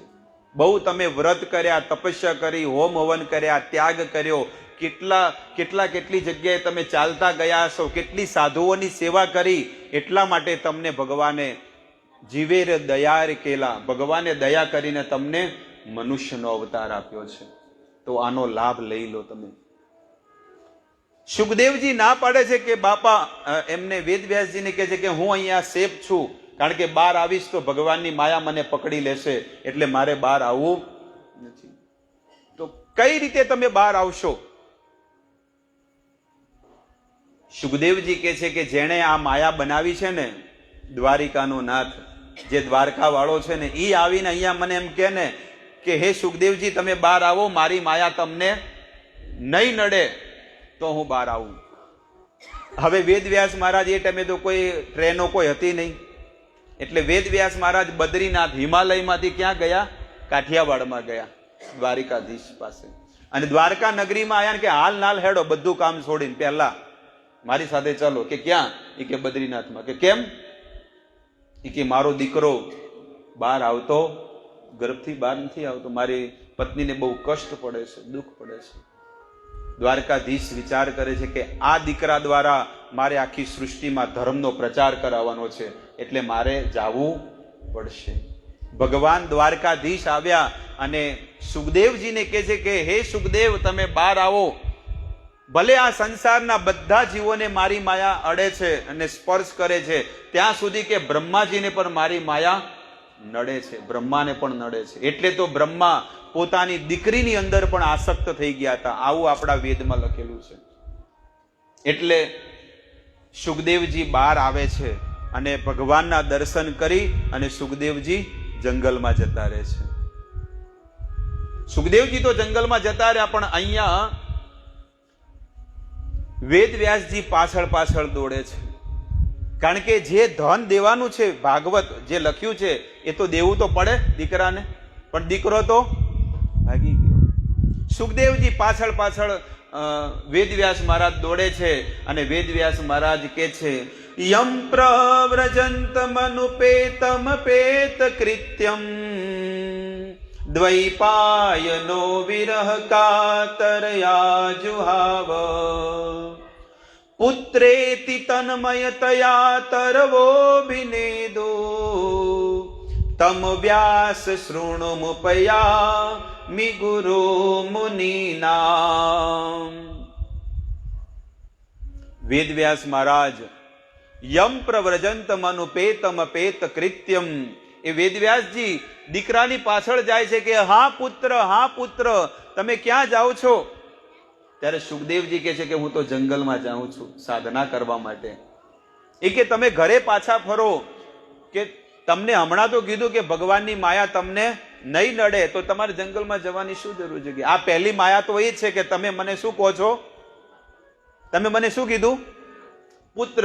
આ બાપા ને દીકરો આ બધું આ માયા તો છે બધી, એટલે કે મારે આ માયામાં રહેવું નથી, હું તો જંગલમાં જઈને સાધના કરીશ. અને સુખદેવજી જંગલમાં ગયા અને જંગલમાં જઈને ભગવાનનું ધ્યાન કરે છે, ચિંતન કરે છે. પણ એવું સુખ એમને ન મળ્યું જે ધારતા હતા. જેવી રીતે આપણે નથી સુખ શોધીએ કે સારો મોબાઈલ મળી જાય તો મને સુખ મળી જાય, સારી ગાડી મળી જાય તો મને સુખ મળી જાય, મોટા બંગલામાં રહેવા જતા રહીએ. કઈ વિલામાં? હા, સામ વિલામાં. હવે એ જ ફેમસ થઈ ગયું છે. તો એમાં કે આ બધું જૂના ઘર છે, નવા મકાનમાં નવા બંગલોસમાં રહેશું ને તો આનંદ આવી જશે, પણ એ સુખ નહીં આપે. તમારી પાસે મોબાઈલ છે, આજે નવો મોબાઈલ લાવ્યો અને સીલ તોડીને તમે એ મોબાઈલને સ્ટાર્ટ કરો અને મહિના પછી નવો કંપનીમાં આવી જશે કે દુકાનમાં, પટેલ મોબાઈલમાં, અને જેવો નવો મોબાઈલ હશે તો આ મોબાઈલ તમને સારો નહીં લાગે. કેમ? આની અંદર તમને પહેલા સુખ લાગ્યું અને એમાંથી હવે સુખ નીકળી ગયું અને હવે એ સુખ ક્યાં થયું? ડાયવર્ટ બીજા મોબાઈલમાં. નવું મકાન, કપડા, કોઈ પણ વસ્તુ લો, શરૂઆતમાં તમને આનંદ આવશે અને પછી કંટાળો આવશે. એવી રીતે સુખદેવજી વિચાર કરે છે કે મને ભગવાનના ધ્યાનમાં કેમ સુખ નથી મળતું. અને જેવું સુખદેવજી એમના કાનમાં એક વાત આવી, આજ ભાગવતનો એક શ્લોક આવ્યો એમના કાનમાં, અને એ શ્લોકનું નામ છે અહો બકીયમ સ્તનકાલકૂટમ જિગામ સયાપા યયદપ્ય સાધવી લેભે ગતિમ ધાત્ર ચિતા તતોન્યમ કમવાદયાલુ શરણમ પ્રપદ્યે. અહો બકીયમ સ્તનકાલકૂટમ. ખબર પડી? અહો બકીયમ એટલે પૂતના, જે પોતાના સ્તન ઉપર શું લગાડીને આવી હતી? હલાહલ વિષ લગાડીને આવી હતી, અને વિષને કોઈ સૂંઘે ને તોય માણસ મરી જતું. એવી પૂતના જ્યારે ગોકુળમાં આવી અને ભગવાન કૃષ્ણને મારવા આવી હતી. અહો બકીયમ સ્તન કાલકૂટમ જિગામ સયાપા. એને કૃષ્ણને ખોળામાં લીધો અને શું કરાયું હતું? સ્તનપાન કરાયું હતું. અને ભગવાન કહે છે કે મારો ભક્તની જે ઈચ્છા હોય ને એને હું પૂરી કરું છું. આ પૂતના ભલે મને વિષ લગાડીને આવી છે, પણ એ વિષ પણ હું પીશ અને એના પ્રાણ પણ હું પી જઈશ. અને એ ભગવાન કેટલા દિવસના હતા ખબર છે? 6 દિવસના. એટલે આપણે કહેવામાં આવે છે કહેવતમાં કે છઠ્ઠીનું ધાવણ. આ એટલે જ કે છે કે એ સમય ભગવાન કેટલા દિવસના હતા? 6 દિવસના જ હતા. અને પૂતના સૌથી પહેલા કંસે પૂતનાને મોકલી હતી ગોકુળમાં. એટલે ભગવાન છે ને, ભગવાને આંખ બંધ કરી દીધી.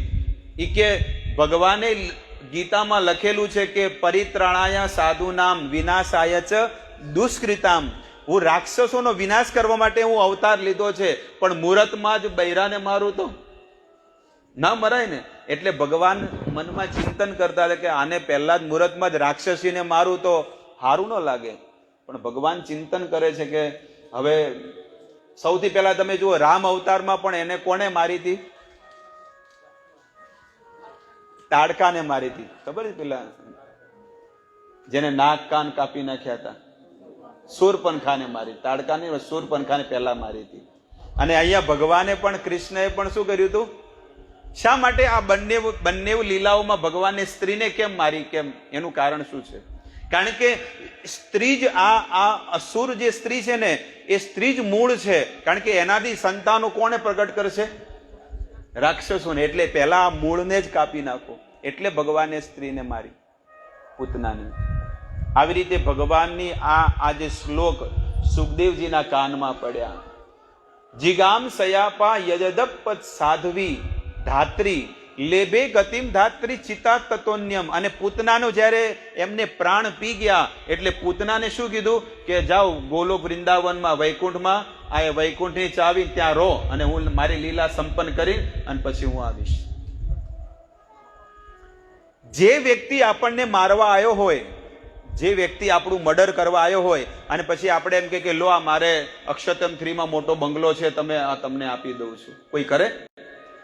આ ભગવાન એટલા દયાળુ છે કે એ પૂતના મારવા આવી તો પૂતનાને ભગવાને શું આપી દીધું?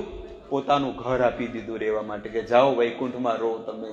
એટલે કે છે કે કમવા દયાલુ શરણમ પ્રપદ્યે. આવા દયાળુ ભગવાનની એવો કયો વ્યક્તિ હશે કે જે એમની શરણમાં નહીં જાય? એટલે સુખદેવજીને આ મંત્ર, આ શ્લોક એમના કાનમાં પડ્યો. અને બીજો મંત્ર બીજો મંત્ર, બરહા પીડમ નટવર વપુ યો કર્ણિકા કર્ણિકારમ, કે ભગવાન એટલા સુંદર લાગે છે કે ભગવાનની આંખો, ભગવાનના હોઠ, ભગવાનના વાળ એટલા સુંદર છે. જ્યારે આ બે શ્લોકનું ઉચ્ચારણ સુખદેવજીએ સાંભળ્યું, જંગલમાં ઓલા બધા શિષ્યોને ઊભા રાખ્યા કે તમને આ શ્લોક ક્યાંથી મળ્યા? એ કે આવા અમારા ગુરુદેવ પાસે 18,000 શ્લોક છે. કેટલા? આ ભાગવતના 18,000 શ્લોક છે, 18,000. એ કે ક્યાં છે તમારા ગુરુદેવ? અમને લઈ જાઓ ને. મને તો બહુ આનંદ આવી ગયો. બે શ્લોક સાંભળ્યા તો મને આનંદ આવી ગયો, તો મારે તો 18,000 જાણવા છે.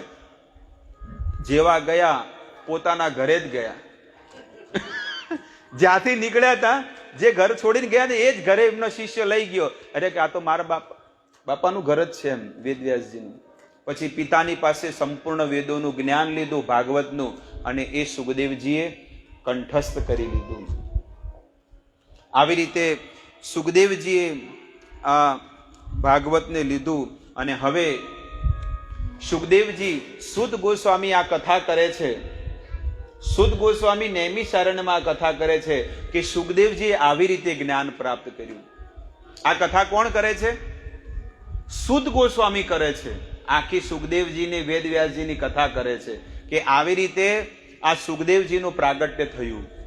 અને હવે સુત ગોસ્વામી હવે પાંડવોની કથા કરે છે. આ સંપૂર્ણ ભાગવતની કથા કરે છે.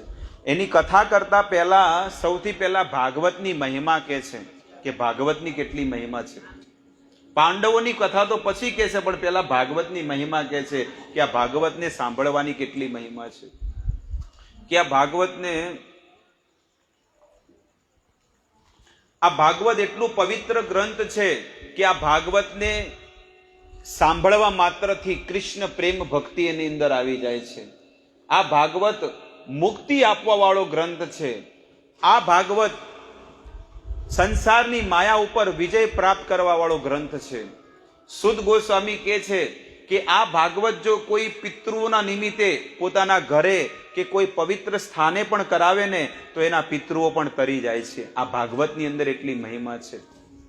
ત્યારે અમુક લોકો સંશય થતો હોય એટલે સુત ગોસ્વામી એક કથા કરે છે કે આત્મદેવ નામનો એક બ્રાહ્મણ હતો. આત્મદેવ નામનો એક બ્રાહ્મણ હતો, અને એ બ્રાહ્મણને એક પણ સંતાન નહોતી. જેવી રીતે દશરથ રાજાને ઘડપણમાં 4 દીકરા થયા હતા, તમને ખબર હોય તો. દશરથ રાજાને ક્યારે સંતાનો થયા હતા? ઘડપણ, બહુ ઉંમર થઈ ગઈ ત્યારે. એવી રીતે આત્મદેવ બ્રાહ્મણને પણ એક પણ સંતાન નહોતું, અને એની પત્નીનું નામ હતું ધુંધલી. આ આત્મદેવ નામનો બ્રાહ્મણ વિચાર કરે છે કે હું કેટલો દુર્ભાગ્યશાળી છું કે મને મારા ઘરે સંતાન નથી, અને જેના ઘરે સંતાન ન થાય ને એને નરકમાં જવું પડે છે. કારણ કે એને શ્રાદ્ધ આપવા વાળું કોઈ હોતું, એને પિંડદાન દેવા વાળું કોઈ હોતું નથી. એટલે એ આત્મદેવ કહે છે કે હું નરકમાં જાઉં એના પહેલા જ હું આત્મહત્યા કરી દઉં. તળાવમાં કે કૂવામાં જઈને એ આત્મહત્યા કરવા જાય એ જ ઘડીએ એક સાધુ સંત એને રોકી દે છે કે આત્મહત્યા કરવી પણ બહુ મોટું પાપ છે. તમને મનુષ્ય અવતાર મળ્યો હોય ને તમે આત્મહત્યા કરો ને એ પણ સૌથી મોટું પાપ છે. એટલે આત્મદેવને કહે છે કે શા માટે તમે આત્મહત્યા કરો છો? એ કે મારા ઘરે સંતાન નથી થતી. અરે એ તો વાત જવા દો કે મારા આંગણામાં ગાય, ભેંસ, બળદ કે કોઈ પણ જીવજંતુ પણ, પશુ પણ રહે છે ને એને પણ કોઈ સંતાન નથી થતું. હું એટલો દુર્ભાગ્યશાળી અભાગ્યો છું. એ કે તમે આ જન્મની ક્યાં વાત કરો છો? આવનારા જેટલા જન્મો છે એ જન્મોમાં પણ તમને સંતાનનું સુખ નથી. તમે કેટલી વાર મરશો? ત્યારે ઓલો બ્રાહ્મણ વિચાર કરે છે, આત્મદેવ, કે જો આ માણસ મારા બધા જન્મોની વાત જાણી શકતો હોય તો આ બ્રાહ્મણ મને સંતાન પણ આપી શકે છે. જો બધું જાણી શકતા હોય તો બધું આપી પણ શકે છે. એ સંતના ચરણોમાં આત્મદેવ પડી ગયા. ગમે તે કરીને તમે મને સંતાન આપો. ત્યારે એમને એ સંતે કીધું કે હકીકતમાં તારા ભાગ્યમાં સંતાન નથી, પણ તે સંતોના ચરણમાં પડ્યો છે એટલે તને સંતાનની પ્રાપ્તિ થશે. એક ફળ અભિમંત્રિત કરીને આપ્યું, મંત્રથી અભિમંત્રિત કરીને કીધું કે તારી પત્નીને આ ખવડાવજે. એ ધુંધલી કેટલાય વર્ષોથી ગર્ભવતી તો હતી જ નહીં, પણ હવે એને માં બનવું એ નહોતું. એટલે એના ધણીએ કીધું કે તું આ ફળ ખાઈ જઈશ ને એટલે તને સંતાન થશે, ગર્ભ રહેશે. ઓલી રાતના વિચાર કરે છે ફળ જોઈને કે આ ફળ હું ખાઈશ તો હું ગર્ભવતી થઈશ, 9 મહિના સુધી મારે બાળકને ગર્ભમાં રાખવો પડશે અને મારે પછી પિયરે જવું પડશે અને બીજા બધા મારા ઘર ઉપર કબજો કરી દેશે. આ તો ઘણું બધું વિચારવા માંડી. એટલે હવારમાં એની બેનપણી હતી ને એને વાત કરી કે હવે હું શું કરું, હું ગર્ભવતી બનું તો મારે શરીર ખરાબ થઈ જાય. આમ બધી ઘણી બધી વસ્તુ કે માં બને એટલે માણસ સ્ત્રીનું શરીર એકદમ ઢીલું પડી જાય. એટલે આ બધી વાત જ્યારે એની બેનપણીને કરીને એક કામ કર, આ બધા સાધુ સંતો ખોટા હોય, આવી બધી કોઈ વસ્તુ હોય નહીં. એક કામ કર, આ ફળને તારે ગાય છે ને આંગણામાં એને ખવડાવી દે અને તારે સંતાન જ જોવે છે ને, મારે ગર્ભ છે અને મારે જેવો દીકરો થશે હું તને આપી દઈશ. એટલી વાર 9 મહિના સુધી નાટક કરજે, કોઈ વાંધો નહીં. એ તો પિયરમાં જતી રહી ધૂંધલી અને ઓલીને જ્યારે સંતાન થયું તો એને શું કર્યું, એને આપી દીધું. એના બદલામાં એને પૈસા આપી દીધા જેટલા જોવે એટલા. અને આત્મદેવ બ્રાહ્મણને જ્યારે આ વાતની ખબર પડી કે મારી પત્નીને સંતાનની પ્રાપ્તિ થઈ છે એટલે એમને ઘરે લાયા અને બહુ સુંદર આખા ગામમાં ભંડારો કર્યો, જમણવારનું આયોજન કર્યું, બ્રાહ્મણોને સ્વસ્તિ વાચન કરાયા, બ્રાહ્મણોને દાન આપ્યું, દક્ષિણા આપી અને બહુ પ્રસન્ન થયા. અને આ વાત સાંભળી એના જે આંગણામાં જે ઓલી ગાય હતી ને, ગાયને પણ ગર્ભ રહ્યો હતો અને ગાયને પણ એક વાછરડાનો જન્મ થયો, પણ વાછરડાનો નહોતો થયો, એ બાળકનો જન્મ થયો હતો. મનુષ્ય રૂપે હતો પણ એના કાન કેવા હતા, ગાય જેવા હતા અને દીકરો બહુ સુંદર રૂપાળો દીકરો હતો. એટલે ગામના બધા ભેગા મળીને કીધું કે હે આત્મદેવ, તમારે તો સંતાન નતું થતું પણ ગાયના ગર્ભે પણ આજે બાળકનો જન્મ થયો છે અને આના કાન કેવા છે, ગાય જેવા છે. એટલે એક કામ કરો, એનું નામ પાડો ગોકર્ણ. એનું નામ શું પાડ્યું, ગોકર્ણ પાડ્યું. અને પેલાનું નામ ધુંધુકારી. ધૂંધળીનો જે દીકરો હતો ને, જે બીજેથી લાવ્યો હતો, એનું નામ ધુંધુકારી પાડ્યું. અમુક નહીં હોતા 2 ભાઈ હોય, એક ગોકર્ણ જેવો હોય ને એક ધુંધુકારી હોય, નાસ્તિક, ભગવાનને માને જ નહીં. હવે સુદ ગોસ્વામી કે છે ગોકર્ણ મહાભાગવત, ધુંધુકારી મહાખલ. શું કે છે સંસ્કૃતમાં કે ગોકર્ણ મહાભાગવત થઈ ગયા અને ધુંધુકારી મહાખલ. એટલે સંતો કે છે ને કે એક રે પથ્થરના 2 ટુકડા, એક રે માતાના 2 દીકરા. આ હકીકતમાં સાચી વસ્તુ છે કે ભલે 2 સંતાનો હોય પણ એક ચોક બીજે જ ભમતો હોય અને એક ભગવાનમાં લાગી ગયો હોય, ધર્મમાં લાગી ગયો હોય. તો ધુંધુકારી નાનપણથી જ છે ને અવળા રસ્તા, અવળા માણસો સાથે બેસવાનું, અવળા કામ કરવાના, ખાનપાન બધા અવળા, બધી વસ્તુ અવળી. પણ ધુંધુકારી તો અવળા કામ કરતો પણ ગોકર્ણ મહાભાગવત હતો. ભણવા જાય અને રસ્તામાં ક્યાંક કથા ચાલતી હોય તો કથામાં આવીને બેસી જતા, સાધુ સંતોની સેવા કરે, મંદિર સાફ કરે, મંદિરમાં જે સેવા એ બધી નિસ્વાર્થ ભાવે સેવા કરે અને ભગવાન એની પર કૃપા કરે, આશીર્વાદ વરસાવે. આવી રીતે ગોકર્ણ અને ધુંધુકારી બંને મોટા થયા. પણ ધુંધુકારીએ બધી જમીને વેચી નાખી પોતાની બાપ દાદાની. કારણ કે રોજ સાંજ પડે એટલે પીવા જોવે, સ્ત્રી સંગ કરવા જોવે, આટલું ખોટા કર્મ કરે અને મા બાપની બધી મિલકત વેચી નાખી. અને ઓલો ગોકર્ણ તો ભગવાનના ધામમાં જાત્રાઓ કરે છે, ભક્તિ કરે, સાધના કરે, ભજન કરે. આ બંને મા બાપ પતિ પત્નીને એટલું દુઃખ થયું કે આપણે સંતાન માટે કેટલી મહેનત કરી પણ આ છોકરો કેવો પાક્યો. અને જે સારું સંતાન હતું એ તો ગાયના ગર્ભે પ્રગટ થયું અને એ તો જાત્રા કરે ધામમાં. કેટલો સુંદર ભક્ત છે દીકરો. હકીકતમાં એ અભિમંત્રિત ફળ હતું, એનો પ્રતાપ છે, સાધુ સંતોની કૃપા હતી. અને પેલો તો ખરાબ બીજ હતું એટલે એ ખરાબ પાક્યો. અને માતા પિતા વિચાર કરે છે, કારણ કે એ સંતે કીધું હતું કે ભલે તમને છોકરો થશે પણ આ છોકરો સુખનું પણ કારણ બનશે અને દુઃખનું બનશે. છોકરો આવ્યો એટલે શું થઈ ગયા? સુખી થઈ ગયા. આખું ગામ જમાડ્યું, અમારે છોકરો આવ્યો.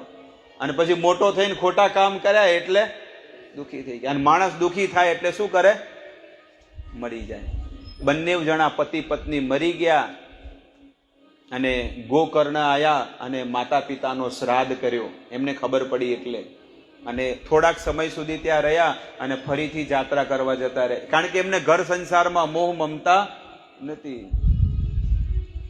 ગોકર્ણ તો જતા રહ્યા, પણ અહીંયા ધુંધુકારીને થોડી ઘણી જમીન જે વધી હતી ને, કારણ કે મા બાપે રાખી હતી, એ લઈ લીધી ને 5 સ્ત્રીઓને, કુલટા સ્ત્રી કહેવાય ને, એ 5 સ્ત્રીઓને પોતાના ઘરે લાયો અને એની બધી ઈચ્છાઓને પૂર્ણ કરે. દાગીના, ઘરેણા, જે પણ જોવે, કપડા, ખાવાનું બધું પૂરું કરે. પણ જ્યાં સુધી ઘરમાં પૈસો હતો ત્યાં સુધી ઓલી રહી. એટલે ઓલી કે હવે તો અમે જતી રહીએ છીએ. ઓલો વ્યક્તિ કે ચિંતા મત કરો, હવે હું કંઈક બીજે ચોરી કરીને લાવીશ, પણ તમારું પૂરું કરીશ. 5 સ્ત્રીઓનું પૂરું કરે છે. અને એક રાજાના ત્યાં ધાડ પાડી મોટી ચોરી કરી કે આખી જિંદગી કમાવું જ ન પડે. ચોરી કરીને લાવ્યો ને ઓલી 5 સ્ત્રીઓને કે લો, આખી જિંદગી ઉજી, હવે તમે આરામથી રો ને ખો પીઓ. પણ ઓલી 5 સ્ત્રીઓ વિચાર કરે છે કે આટલું બધું ધન લાયો ક્યાંથી? એ કે રાજાની તિજોરી તોડીને લાવ્યો છું આજે. એને તો ડર હતો નહીં, મોતથી શું ડર લાગે? એટલે ઓલી બધી સ્ત્રીઓ વિચાર કરે કે જો રાજાને ખબર પડી તો આને મારશે, તો હવે શું કરું? એ કે આને છે ને મારી નાખો. 5 ભેગી થઈ અને શું કર્યું? ગળું દબાઈ દીધું. પણ એ મરતો નતો, કારણ કે એ મરે એમ જ નતો. એટલે ઓલી બધી એ શું કર્યું? એને મોઢું ફાડી અને ગરમ કોલસા હતા ને મને નાખી દીધા અને મારી નાખ્યો. હવે કે આ મરદાને કરવું શું? રાત શું કરો? એ કે ઘરમાં લેપણ હતું ને, પેલા માર્બલ ને ટાઇલ્સો થોડી હતી, પેલા લીપણ હતું. ખાડો ખોદ્યો ઘરમાં અને શું કર્યું? દાટી દીધો, લીપી દીધું કમ્પ્લીટ. અને ઓલી 5 સ્ત્રીઓ બધું ધન લઈ રવાના થઈ ગઈ. આવી રીતે ઘણા લોકો નહીં કરતા કે ચોક ફલોણીથી લેતા હો, છોકરાને વેટાવો પરો, 2 મહિના રે, મહિનો રે, 2 દાડા રે, પછી બધું હાવરી. ઘણા લોકો નહીં કહેતા કે નહીં મળતું, લાવો ચોક બહારની લાવો, યુપી થી લાવો, રાજસ્થાન થી લાવો. એટલે આ બધું ધ્યાન રાખવું પડે, એમને વિશ્વાસ ન રાખી દેવો જોઈએ. હવે આ ધુંધુકારી કમોતે મર્યો છે. સવારે પણ મેં આ માણકામાં મેં આ વાત કરી હતી, જે લોકો આવ્યા હોય, કે જે પૂરું જીવન જીવીને જે જીવે છે ને 100 વર્ષનું આયુષ નિશ્ચિત એ વૈકુંઠને પ્રાપ્ત કરે છે. આ વેદોનો પ્રમાણ છે. અને કમોતે મરે ને કાંઈક રોગથી કે કોઈ તકલીફથી, નિશ્ચિત એની અધોગતિ થાય છે. હવે આ તો આનું આખું જીવન જીવી શકે એમ હતો, પણ એને શું કર્યું હતું? ગળું દબાઈને મારી નાખ્યો હતો. એટલે કમોત કહેવાય. એક્સિડન્ટમાં મરે, કોઈ ભયાનક રોગમાં મરે, તો એ નિશ્ચિત એ જીવાત્માની કમોત કહેવાય. હજી જીવવાનો હતો પણ અધ વચ્ચે જ મરી ગયો. જે ખાટલામાં છેલ્લી ઘડીએ શ્વાસ લેતા મરે અન્ન વગર, એને કહેવાય કે આ પૂરું જીવન જીવીને એ માણસ મર્યો છે. એટલે એની સદગતિ થાય છે. બાકી કમોતે જ બધા મરે છે. તો આવી રીતે ગોકર્ણ આવ્યો, એને ખબર પડી કે મારો નાનો ભાઈ પણ મરી ગયો છે. તો એના ભાઈ માટે એને શ્રાદ્ધ કર્યું. ક્યાં આગળ? ગયામાં. માતાનો સિદ્ધપુરમાં, પિતાનો ગયામાં થાય છે. ઘણા લોકો ચાણોદમાં કરતા હોય, ઘણા લોકો મુકેશ્વરમાં કરતા હોય, પણ હકીકતમાં ઓરિજિનલ જો વેદમાં જાણવું હોય ને તો ગયામાં થાય છે. માતાનો સિદ્ધપુરમાં થાય છે અને પિતા એટલે કે પુરુષનો ગયામાં થાય છે, બિહારમાં. આ તો શું બધા નજીક પડે કે હોય કરો, કહો વધો નહીં. હકીકતમાં કોઈ જગ્યાએ નથી લખ્યું ચાણોદમાં કરો. 2 જ વસ્તુ 2 જગ્યાએ શ્રાદ્ધ ફેમસ છે, સિદ્ધપુરનો અને ગયાનો, બિહારનો. અથવા હરિદ્વાર કરો તો, કારણ કે પવિત્ર તીર્થ ક્ષેત્ર છે, ત્યાં પણ તમે કરો તો સારું છે. તો આવી રીતે એનો શ્રાદ્ધ કર્યો અને ગોકર્ણ એ પોતાના ઘરમાં જ રહે છે. કારણ કે જ્યાં આગળ દાટ્યો હતો ને ત્યાં જ એ ઘરમાં જ ઊંઘતો હતો. એટલે રાતે ઊંઘમાં છે ને ક્યારેક વાઘનું રૂપ બનીને આવે, ક્યારેક સિંહનું રૂપ બનીને આવે, ક્યારેક કૂતરાનું રૂપ બનીને આવે, એ જ ધુંધુકારી. એટલે ગોકર્ણ વિચાર કરે છે કે મને ક્યારે આવા સપના જીવનમાં ક્યારે આવતા નથી, પણ આ સપના કેમ આવે છે આવું. ત્યારે એને ઊભો થયો અને ઊભા થઈને ગંગાજળ હતું હાથમાં, ગંગાજળ આમ છટકોર્યું, પણ કીધું કે કોણ છે તું, બોલ હાચું. એ કે હું તમારો ભાઈ છું. ધુંધુકારી: અરે તારું શ્રાદ્ધ તો મેં ગયામાં કર્યું છે. અરે આવા 1000 શ્રાદ્ધ કરો તોય મારું કલ્યાણ થવાનું, તો હવે હું શું કરું? આટલા બધા શ્રાદ્ધો કર્યા તો તારું કલ્યાણ નથી થતું. એ કે ગમે તે કર ભાઈ, પણ હું બહુ દુઃખી છું, પ્રેત યોનીમાં મને બહુ દુઃખ છે. ગમે તે કરીને મારું કલ્યાણ કરો. મેં બહુ મોટી ભૂલ કરી છે, પણ આ ભૂલ હવે મને પછતાવો થાય છે કે મને ઓલી સ્ત્રીઓએ મને મારી અને હું કમોતે મરી ગયો, અને આજે હું પ્રેત યોનીમાં બહુ દુઃખી થાઉં છું. મને ભૂખ લાગે, તરસ લાગે, ઘણી બધી ઈચ્છાઓ, કામનાઓ છે, પણ કેવી રીતે હું પૂરી કરી શકું? કારણ કે મારી પાસે શરીર નથી. ગોકર્ણ કહે છે કે ફરી કાલે તમે આવજો, તમારી વાતનું નિવારણ હું કરીશ. એટલે ગોકર્ણ બીજા દિવસે જેટલા પણ વેદ પાઠી બ્રાહ્મણો હતા, હરિદ્વારમાં, કન્નોજમાં, બધી જગ્યાએ ગયા અને બધા સાધુ સંતોને કીધું કે બધા પોથી પત્રા બધા ફેદો અને એમાં કાઢો કે પ્રેત યોનીમાં જે ગયો હોય એને કઈ રીતે મોક્ષ મળે. ત્યારે કોઈને આ વાતની ખબર ન પડી, પણ એક વ્યક્તિએ કીધું કે આ વાત જો તમારે જાણવી હોય તો સૂર્ય દેવતા તમને કહેશે. ગોકર્ણે સૂર્યની ગતિને ઊભી રાખી અને સૂર્ય દેવતાને કહે છે કે મને આ વાતનો જવાબ આપો. સૂર્ય દેવતા કે મારી ગતિને તમે રોકો મત, ચાલુ ગતિએ છે ને હું તમને બધી વાત કરી, કારણ કે હું ઊભો રહું ને તો આ કાળ બધો સમય બધો ઊભો રહે, એટલે ચાલવું જ પડે. કારણ કે હું ભગવાનના ઈશારે ચાલવા વાળો છું. સૂર્ય મદ ભયાદ વાતી વાયો અયમ સૂર્ય તપસી મદ ભયાદ, મદ ભયાદ વર્ષતે ઇન્દ્રો. ભગવાન કે છે, ભગવાન કપિલ કે છે મદ ભયાદ વાતી વાયો અયમ, આ હવા મારા ડરથી વહી રહી છે. સૂર્ય તપસી મદ ભયાદ, આ સૂર્ય મારા ડરથી તપી રહ્યો છે. આજ સુધી ક્યારે આપણે જોયું કે સૂર્ય કોક દાડા આરામ કરતો હતો કે બહુ કંટાળી ગયા હતા કે 8:30 ઉજ્યો હવારમાં? આપણે તો લાગ્યા તો લગ્નમાં જ્યાં કે શેઠ કે ચો જ્યાં કે આ તો પોણી વળ્યું હતું, નહીં કહેતા આ તો કે લગ્નમાં જ્યાં હતા, આ તો શેઠ ઊંઝા જ્યાં હતા. એટલે આપણે રજા થાય ને મોડું થાય, પણ સૂર્ય દેવતાને ક્યારે મોડું કર્યું આજ સુધી કોઈ દાડો? કે ના આજ તો કે 9 વાગે આરામથી પ્રગટ થયો, ક્યારે નહીં. એટલે સૂર્ય દેવતા એટલા મોટા વ્યક્તિ પણ છે ને પોતાનું મેનેજમેન્ટ પરફેક્ટ કરે છે. કોના ઈશારે? ભગવાનના ઈશારે. સૂર્ય દેવતાને કીધું એટલે સૂર્ય દેવતાએ કીધું કે તમારા જો ભાઈનો ઉદ્ધાર કરવો હોય તો એક જ વસ્તુથી ઉદ્ધાર થઈ શકે છે, એને 7 દિવસ સુધી તમે ભાગવત મહાપુરાણ એને સંભળાવશો તો નિશ્ચિત એ તમારા ભાઈનો ઉદ્ધાર થશે. એટલે ગોકર્ણ કે છે કે ઠીક છે, અમારા ગામમાં જ અમે ભાગવતનું આયોજન કરીએ. ગામના બધા લોકોને બોલાવ્યા અને મીટિંગ કરી અને કીધું કે મારો ભાઈ કમોતે મર્યો છે, એનો ઉદ્ધાર થયો નથી, તો આને પ્રેત યોનીમાં ઉદ્ધાર કરવા માટે આપણે ભાગવત કરવું છે, તમે બધા આવશો? કે અમે આવશું. એ કે કથાકાર કોને કરવા? કથા કહેવા વાળો કથાવાચક કોને કેવું? એટલે ગામના બધા લોકો કે તમારા જેવા કથાવાચક બીજું કોણ હોઈ શકે, તમે જ કથા કરો અને અમે સાંભળીશું. ત્યારે ગોકર્ણ કથાવાચક બન્યા અને બધા શ્રોતાઓ કથા સાંભળવા. પણ પેલો ધુંધુકારી એને ક્યાં બેહાડે? કોક સ્થાનક તો આપવું જોવે. એટલે આવી રીતે જે મંડપમાં જે લાકડી હોય ને પેલા બાંબુ વાંસનો, તે એક લીલું વાંસનો ઝાડ લાવ્યું અને એમાં અભિમંત્રિત કરીને એ ધુંધુકારીને એમાં બેસાડ્યો કે તું આમાં તારું સ્થાન છે, આમાં બેસીને ભગવાનની કથા સાંભળજે. કોક તો માધ્યમ હોવું જોઈએ ને. આ આત્મા અત્યારે આ શરીરમાં કેમ છે? કારણ કે આ શરીર માધ્યમ છે, એટલે આમાંથી નીકળી જાય તો પછી એને બીજા શરીરમાં જવું પડે. એવી રીતે ધુંધુકારીને એ વાંસની લીલું વાંસ હતું ને એ વાંસમાં એને સ્થાન આપ્યું. એમાં 7 ગાંઠો હતી. કેટલી? 7 ગાંઠો હતી. ગાંઠ કહેવાય ને, એ ગાંઠ હતી.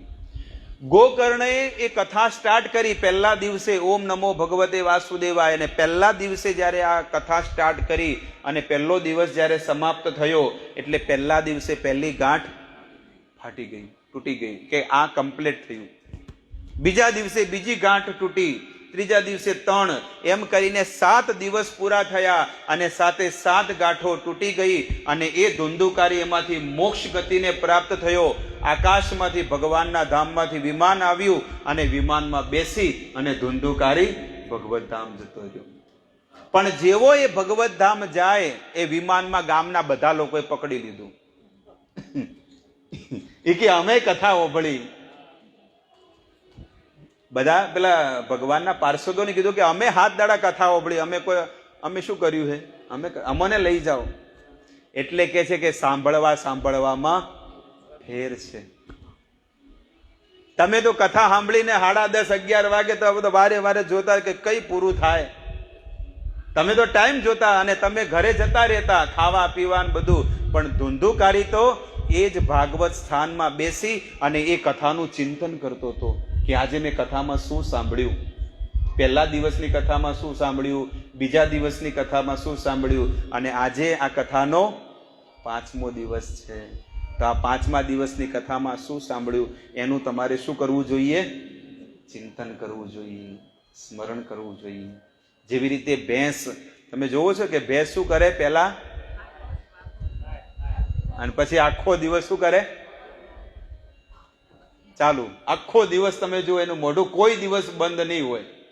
એવી રીતે આપણા સંતો કે છે કે તમે કથા ભલે 1 કલાક કે 2 કલાક શાંતિથી સાંભળો છો, પણ ઘરે હોય, ઓફિસે હોય, ફેક્ટરીમાં હોય, એ કથાને શું કરો? વાગોળો, ચિંતન કરો એનું કે મેં આજે આ કથા, એ ચિંતન કરશો ને તો તમે કથામાં એટલા ઊંડા ઉતરી જશો. આવી રીતે બધા લોકોએ વિમાન પકડી લીધું અને પછી પેલા પાર્ષદોને કે અમને લઈ જાઓ. પાર્ષદો કે છે કે સાંભળવામાં ઘણો ફેર છે. તમે તો તમારા ઘરે બેસી અને તમે ઘરની ચિંતાઓ કરતા હતા, પણ ધુંધુકારી આ 7 દિવસ સુધી ભાગવતના સ્થાનમાં ભગવાનની જ કથાનું ચિંતન કરતો હતો. એટલે આ ભગવાનના ધામમાં જવાને લાયક છે. બધા લોકોએ છોડી દીધું વિમાન અને એ તો ભગવાનના ધામમાં જતા રહ્યા. ગામના બધા લોકોને આનંદ આવી ગયો કે ખરેખર અમારી આંખના સામે જો 7 દિવસ કથા સાંભળી અને આ ધુંધુકારી પ્રેત યોનિમાં જતો રહ્યો, આપણે તો મનુષ્ય શરીરમાં છીએ, એટલે ફરીથી ભાગવત બેહાડો. હવે શું કરો? ફરીથી બેહાડો ને અમારા ભાગવત સાંભળવું જ છે. હવે તો લાલચ તો આવી ગઈ. એ કે કથા એ તમારે જ કરવાની. વક્તા કોણ?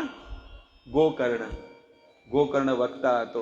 અને વક્તા ફરીથી થયા અને વક્તાએ 7 દિવસ સુધી એ કથા કરી. અને બધા લોકોએ વિચાર કર્યો કે હવે 7 દિવસ સુધી જવું જ નથી ક્યાંય, અહીંયા જ ઊંઘવાનું ને અહીંયા જ કથા મંડપમાં જ રહેવાનું. 7 દિવસ સુધી કથા સાંભળો.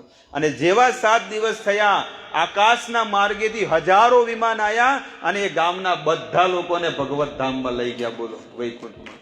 એટલો ચમત્કાર થયો. અને એટલે કે છે કે શુદ્ધ ચેતનાથી જ્યારે કોઈ કથા કહે છે ને તો નિશ્ચિત એ શ્રોતાઓના હૃદયમાં એ કથા ઉતરે છે. પણ જો સંસારમાં કોઈ સંસારની વસ્તુઓ પ્રાપ્ત કરવાની ઈચ્છાથી જો કોઈ ભાગવત કરે ને તો એ ભાગવતનો ફળ મળતું નથી. એટલા માટે આ ભાગવત છે ને નિર્મત્સરાણામ સતામ, જે નિર્મત્સર એટલે કે ઈર્ષા ભાવથી કે સંસારની કોઈ પણ કામના વગર જો કોઈ ભાગવત બોલે ને તો એ ભાગવત આપણને હૃદયમાં ઉતરે છે. જેવી રીતે સુખદેવજી રાજા પરીક્ષિતને નિસ્વાર્થ ભાવે ભાગવત કીધું હતું. સુદ ગોસ્વામીએ 88,000 ઋષિ મુનિઓએ નિસ્વાર્થ ભાવેથી ભાગવત કીધું હતું. આવી રીતે આ ભાગવતની મહિમા છે. ઘણી વખત એવું બને કે ભાગવત કેવા વાળો રહી જતો હોય અને ભાગવત સાંભળવા વાળા ભગવાનના ધામમાં પહોંચી જતા હોય છે. આવું પણ બનતું હોય. એક અમારા ગુરુદેવ એક વાત કરતા હતા, કથા નાનકડી બહુ સુંદર કથા કહેતા હતા. એ કથામાં કહેતા હતા કે એક બસ વાળો હતો ડ્રાઈવર અને એક કથાકાર હતો. આ કથાકાર રોજ કથા કરીને ભગવાનની કથા કરે અને પેલો ડ્રાઈવર છે ને રોજ ડ્રાઇવિંગ જ કરવાનું, બીજું કાંઈ કરતો નહીં. બંને જણા મર્યા. આ ગુરુદેવા કથા કરે, બંને જણા મર્યા અને બંને જણાને પછી નરકમાં પ્રસ્તુત કરવામાં આવ્યા. એટલે કે છે કે આ ડ્રાઈવરને છે ને કે ભગવાનના ધામમાં લઈ જાઓ અને આને દંડા મારો, કથાકારને. કેમ આવું થયું? પેલો કથાકાર વિચાર કરે, પેલો ડ્રાઈવરે વિચાર કરે. ડ્રાઈવર કે આને તો ભજન કર્યું નથી કે ભગવાનના ધામમાં લઈ જાઓ. મેં તો કે કથાય કરી, પણ કે તે કથા કરીને બીજાને લૂંટતો હતો, બીજાને પૈસા લેતો હતો. એટલે કે તું ભગવાનના ધામમાં જવાના લાયક. કથા નિસ્વાર્થ ભાવે કરવાની છે, પણ તું શું કરતો હતો? પૈસા લેતો હતો કે આટલા પૈસા લાવો, આટલા પૈસા લાવો. ઘણા લોકો નહીં કહેતા કે ભાઈ રૂકમણી વિવાહ કરવાના આટલા પૈસા, મોમેરું કરવાના આટલા પૈસા. ક્યારે ભાગવતના નામે ક્યારે 1 રૂપિયો ન લેવો જોઈએ. હા, મંદિરે જરૂર હોય તો તમે લોકોને કહી શકો કે મંદિર આ વસ્તુ લાવીને આપો, પણ ભાગવતના નામે કોઈ દિવસ કોઈ 1 રૂપિયો લેવાય નહીં. આ આપણું વેદ કે છે. એટલે કથાકારને કીધું, પણ પેલા ડ્રાઈવરને કે કેમ લઈ ગયા? એને તો કોઈ કર્યું નથી. મેં તો થોડી કથાએ કરી હતી, એને તો શું કર્યું? એટલે કે એને તો કે છે ને બસ ચલાવતો હતો, પણ બધા બસમાં બેઠા હોય ને પેસેન્જરો, અને બસમાં મોટો ખાડો આવે ને પછી ખાડો પછી ચેડીવાળા બધા ઉછળે, અને ઉછળે એટલે ચેડીવાળા બધા કે હે રામ. શું કરે? એ રોજનું બધાને ભગવાનનું નામ લેવડાવતો હતો આ ડ્રાઈવર. એટલે કે આ ભગવાનના ધામમાં જવાને લાયક છે. એટલે કહેવાનો ભાવ છે કે તમારા આચરણથી, તમારા વ્યવહારથી જો કોઈ બીજો વ્યક્તિ ભગવાનનું નામ લે ને તો પણ એ બહુ સુંદર ભક્તિ છે, મહાન ભક્તિ છે.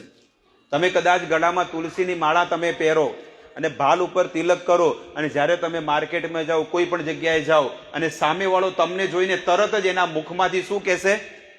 આ હરે કૃષ્ણ વાળા છે. એના મુખમાં તમે શું લેવડાવ્યું? ભગવાનનું નામ લેવડાવ્યું. એટલે લોકો કહે છે કે ગળામાં તુલસીની માળા પહેરો, ભાલ ઉપર તિલક અને મુખમાં હરિનું નામ 24 કલાક લેતા રહો. તો બહુ સુંદર ગોકર્ણ અને ધુંધુકારીની કથા સુદ ગોસ્વામી કરે છે. અને આગળ સુદ ગોસ્વામી પાંડવોની કથા કહે છે કે સુદ ગોસ્વામી કહે છે કે યદા મૃદે કૌરવ સુંજયાનામ વીરેશ્વથો વીર ગતિમ ગતેશુ, કે જ્યારે કૌરવો બધા સમાપ્ત થઈ ગયા અને પાંડવોને રાજપાટ કર્યું, એ બધી કથા હું તમને ભાગવતમાં કરું છું. મહાભારતનું આખું ચરિત્ર બતાવે છે. કે છે દુષ્યંતની પત્ની શકુંતલા અને શકુંતલાના પુત્ર શાંતનુના એમને ખોળે લીધો, કારણ કે એમને એક પણ સંતાન દુષ્યંત રાજાને નહોતો. એટલે એમને એક સંતાન ખોળે લીધું અને જેનું નામ પડ્યું શાંતનુ રાજા.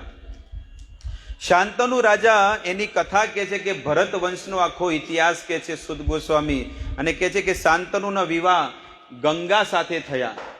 શાંતનુના વિવાહ કોની સાથે થયા? ગંગા. કોણ ગંગા? હરિદ્વારમાં જે વહે છે ને એ ગંગા. એમની સાથે કેમ વિવાહ થયા? કારણ કે ગંગા એક સ્વર્ગમાં હતી પહેલા, અને એ મંદાકિની રૂપે વહે છે. સ્વર્ગમાં એ દેવીના રૂપમાં હતી, પણ આ શાંતનુ રાજા છે ને એ સ્વર્ગનો ગંધર્વ હતો. શાંતનુ કોણ હતો? સ્વર્ગનો ગંધર્વ હતો. અને બ્રહ્માજીની સભામાં જ્યારે આ ગંગા આવી, એટલે ગંગાની સાડીનો છેડો પડી ગયો, એટલે બધા લોકોએ માથું નીચું કરી દીધું. કારણ કે સ્ત્રીનો સાડીનો છેડો પડી ગયો ગંગાનો, એટલે બધા લોકોએ માથું નીચું કર્યું, પણ આ ગંધર્વે માથું નીચું કર્યું. એટલે બ્રહ્માજીએ શ્રાપ આપી દીધો કે તે પૃથ્વીના સંસારના જીવો જે કર્મ કરે છે એવું તે ક્ષુદ્ર જેવું કર્મ કર્યું છે, એટલે જા, તારો જન્મ પૃથ્વી પર થશે. આ ગંધર્વને શ્રાપ આપ્યો, અને આ જ ગંગા તારું હિત કરશે, એટલે એ જ ગંગાની સાથે તારા વિવાહ થશે. આવું આ બ્રહ્માજીએ શ્રાપ આપ્યો હતો. તો ગંગાના આ પૃથ્વી પર અવતરણ થયું, અને એક સમયની ઘટના છે કે શાંતનુ રાજા આ ગંગામાં મોહિત થઈ ગયા. કારણ કે રોજ દરિયા કિનારે ત્યાં ગંગા કિનારે ત્યાં જતા, એટલે ગંગાને એમને જ્યારે જોઈને તો એમની સાથે એને વિવાહ થઈ ગયા. પણ ગંગાએ એક શરત મૂકી હતી કે હું તમારી સાથે વિવાહ કરું, પણ તમારે મારી કોઈ પણ વાતમાં આનાકાની કરવી નહીં, હું જે કરું એ ખરું જ. એટલે શાંતનુ રાજા કહે છે કે ઠીક છે, કાંઈ વાંધો નહીં, તમે જે કહેશો એ હું કરવા તૈયાર છું. પણ ગંગાને જ્યારે પહેલો પુત્ર થયો એટલે ગંગાએ એ પુત્રને છે ને એક પાત્રમાં લઈ અને ગંગામાં, નદીમાં ડૂબાડી દીધો. આવી રીતે 1 2 3 4 5 6 ને 7 સંતાનો થયા ગંગાને. એ 7 સંતાનોને પગમાં રાખી અને એને નદીમાં ડૂબાડી દીધી આ ગંગા. અને એની પણ કથા આવે છે. એવું નથી કે ગંગાને આટલો બધો વેર ઝેર નહોતું, નહીં, પણ એની કથા આવે છે કે આ 8 વસુઓ હતા અને 8 વસુએ પણ બહુ મોટો અપરાધ કર્યો હતો, પણ કીધું હતું કે આ ગંગા દ્વારા જ તમારું કલ્યાણ થશે. એટલે 8 વસુઓને મુક્તિ આપતી હતી ગંગા.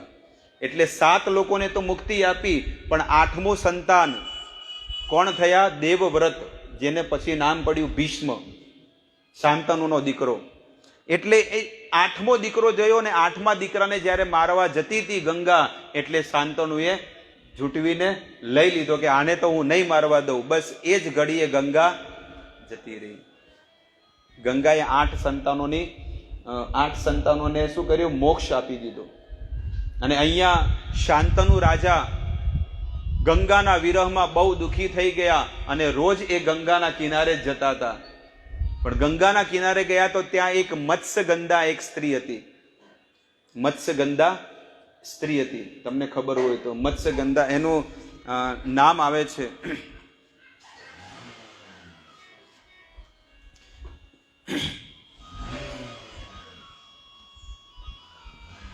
આ મત્સ્યગંધા જે હતી ને, એ મત્સ્યગંધાને શાંતનુ રાજા એમને મોહિત થઈ ગયા એની ઉપર.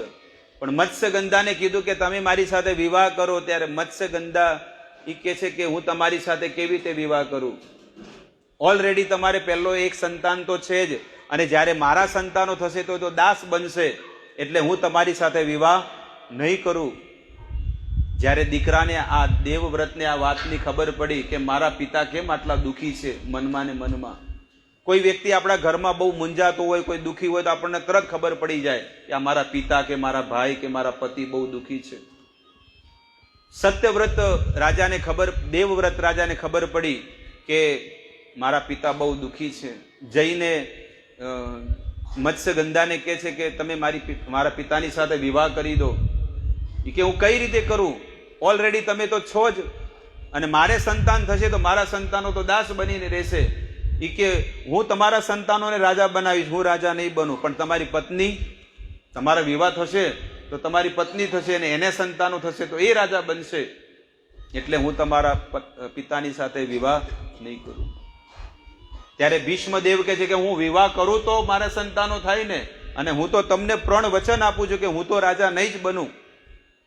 અને આજે હું પ્રતિજ્ઞા લઉં છું કે હું આ જીવન અખંડ બ્રહ્મચર્ય વ્રતનું પાલન કરીશ.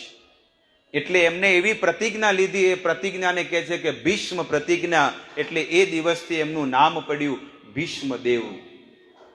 અને એમની માતાને લઈ અને પછી હસ્તિનાપુરમાં આવ્યા. અને શાંતનુ રાજાને કહે છે કે લો પિતાશ્રી, આ માતાને લાવ્યો છું. શાંતનુ રાજા કહે છે કે તારા જેવો દીકરો આ દુનિયામાં ક્યારે કોઈ નહીં હોય કે તે મારા મનની ઈચ્છાને પૂર્ણ કરી છે. પણ હું તને આશીર્વાદ આપું છું કે બેટા, મેં જીવનમાં ક્યારે ભક્તિ નથી કરી, પણ હું તને આશીર્વાદ આપું છું. ભક્તો, એક પિતા જ્યારે આશીર્વાદ સાચા હૃદયથી આપે ને તો નિશ્ચિત એ દીકરાને મળે છે. અહીંયા શાંતનુ રાજાએ પોતાના દીકરાને કીધું કે હું તને આશીર્વાદ આપું છું કે તારે જીવનમાં ક્યારે મૃત્યુ નહીં થાય.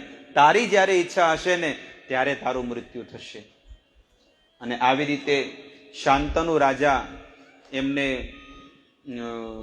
સત્યવતી, એમને મત્સ્યગંધા સાથે જ્યારે વિવાહ થયા ત્યારે એમને 2 સંતાનો થયા. વિચિત્રવીર્ય અને ચિત્રાંગત, આ 2 સંતાનો થયા. અને શાંતનુ રાજા તો સ્વર્ગે સિધાઈ ગયા, અને ભીષ્મદેવ, વિચિત્રવીર્ય અને ચિત્રાંગત, આ 3 જણા વધ્યા છે. વિચિત્રવીર્ય યુદ્ધ ભૂમિમાં અમર બની ગયા, એટલે કે શહીદ થઈ ગયા. હવે કોણ વધ્યા હતા? ચિત્રાંગત રાજા.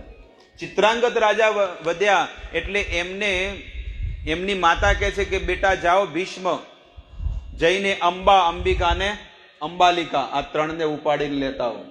ભલે પહેલા સ્વયંવરમાં જાઓ, અને ન આપે તો જબરદસ્તી લઈને આવું. એટલે ભીષ્મદેવ જાય છે વારાણસી, જ્યાં કાશી છે ને, પહેલેથી કાશીની કન્યાઓ છે ને હસ્તિનાપુરની સાથે એમની સાથે વિવાહ થયેલા છે. એટલે અહીંયા આગળ 3 દીકરીઓના પ્રસ્તાવ લઈને જાય છે કે આ 3 દીકરીઓને અમારા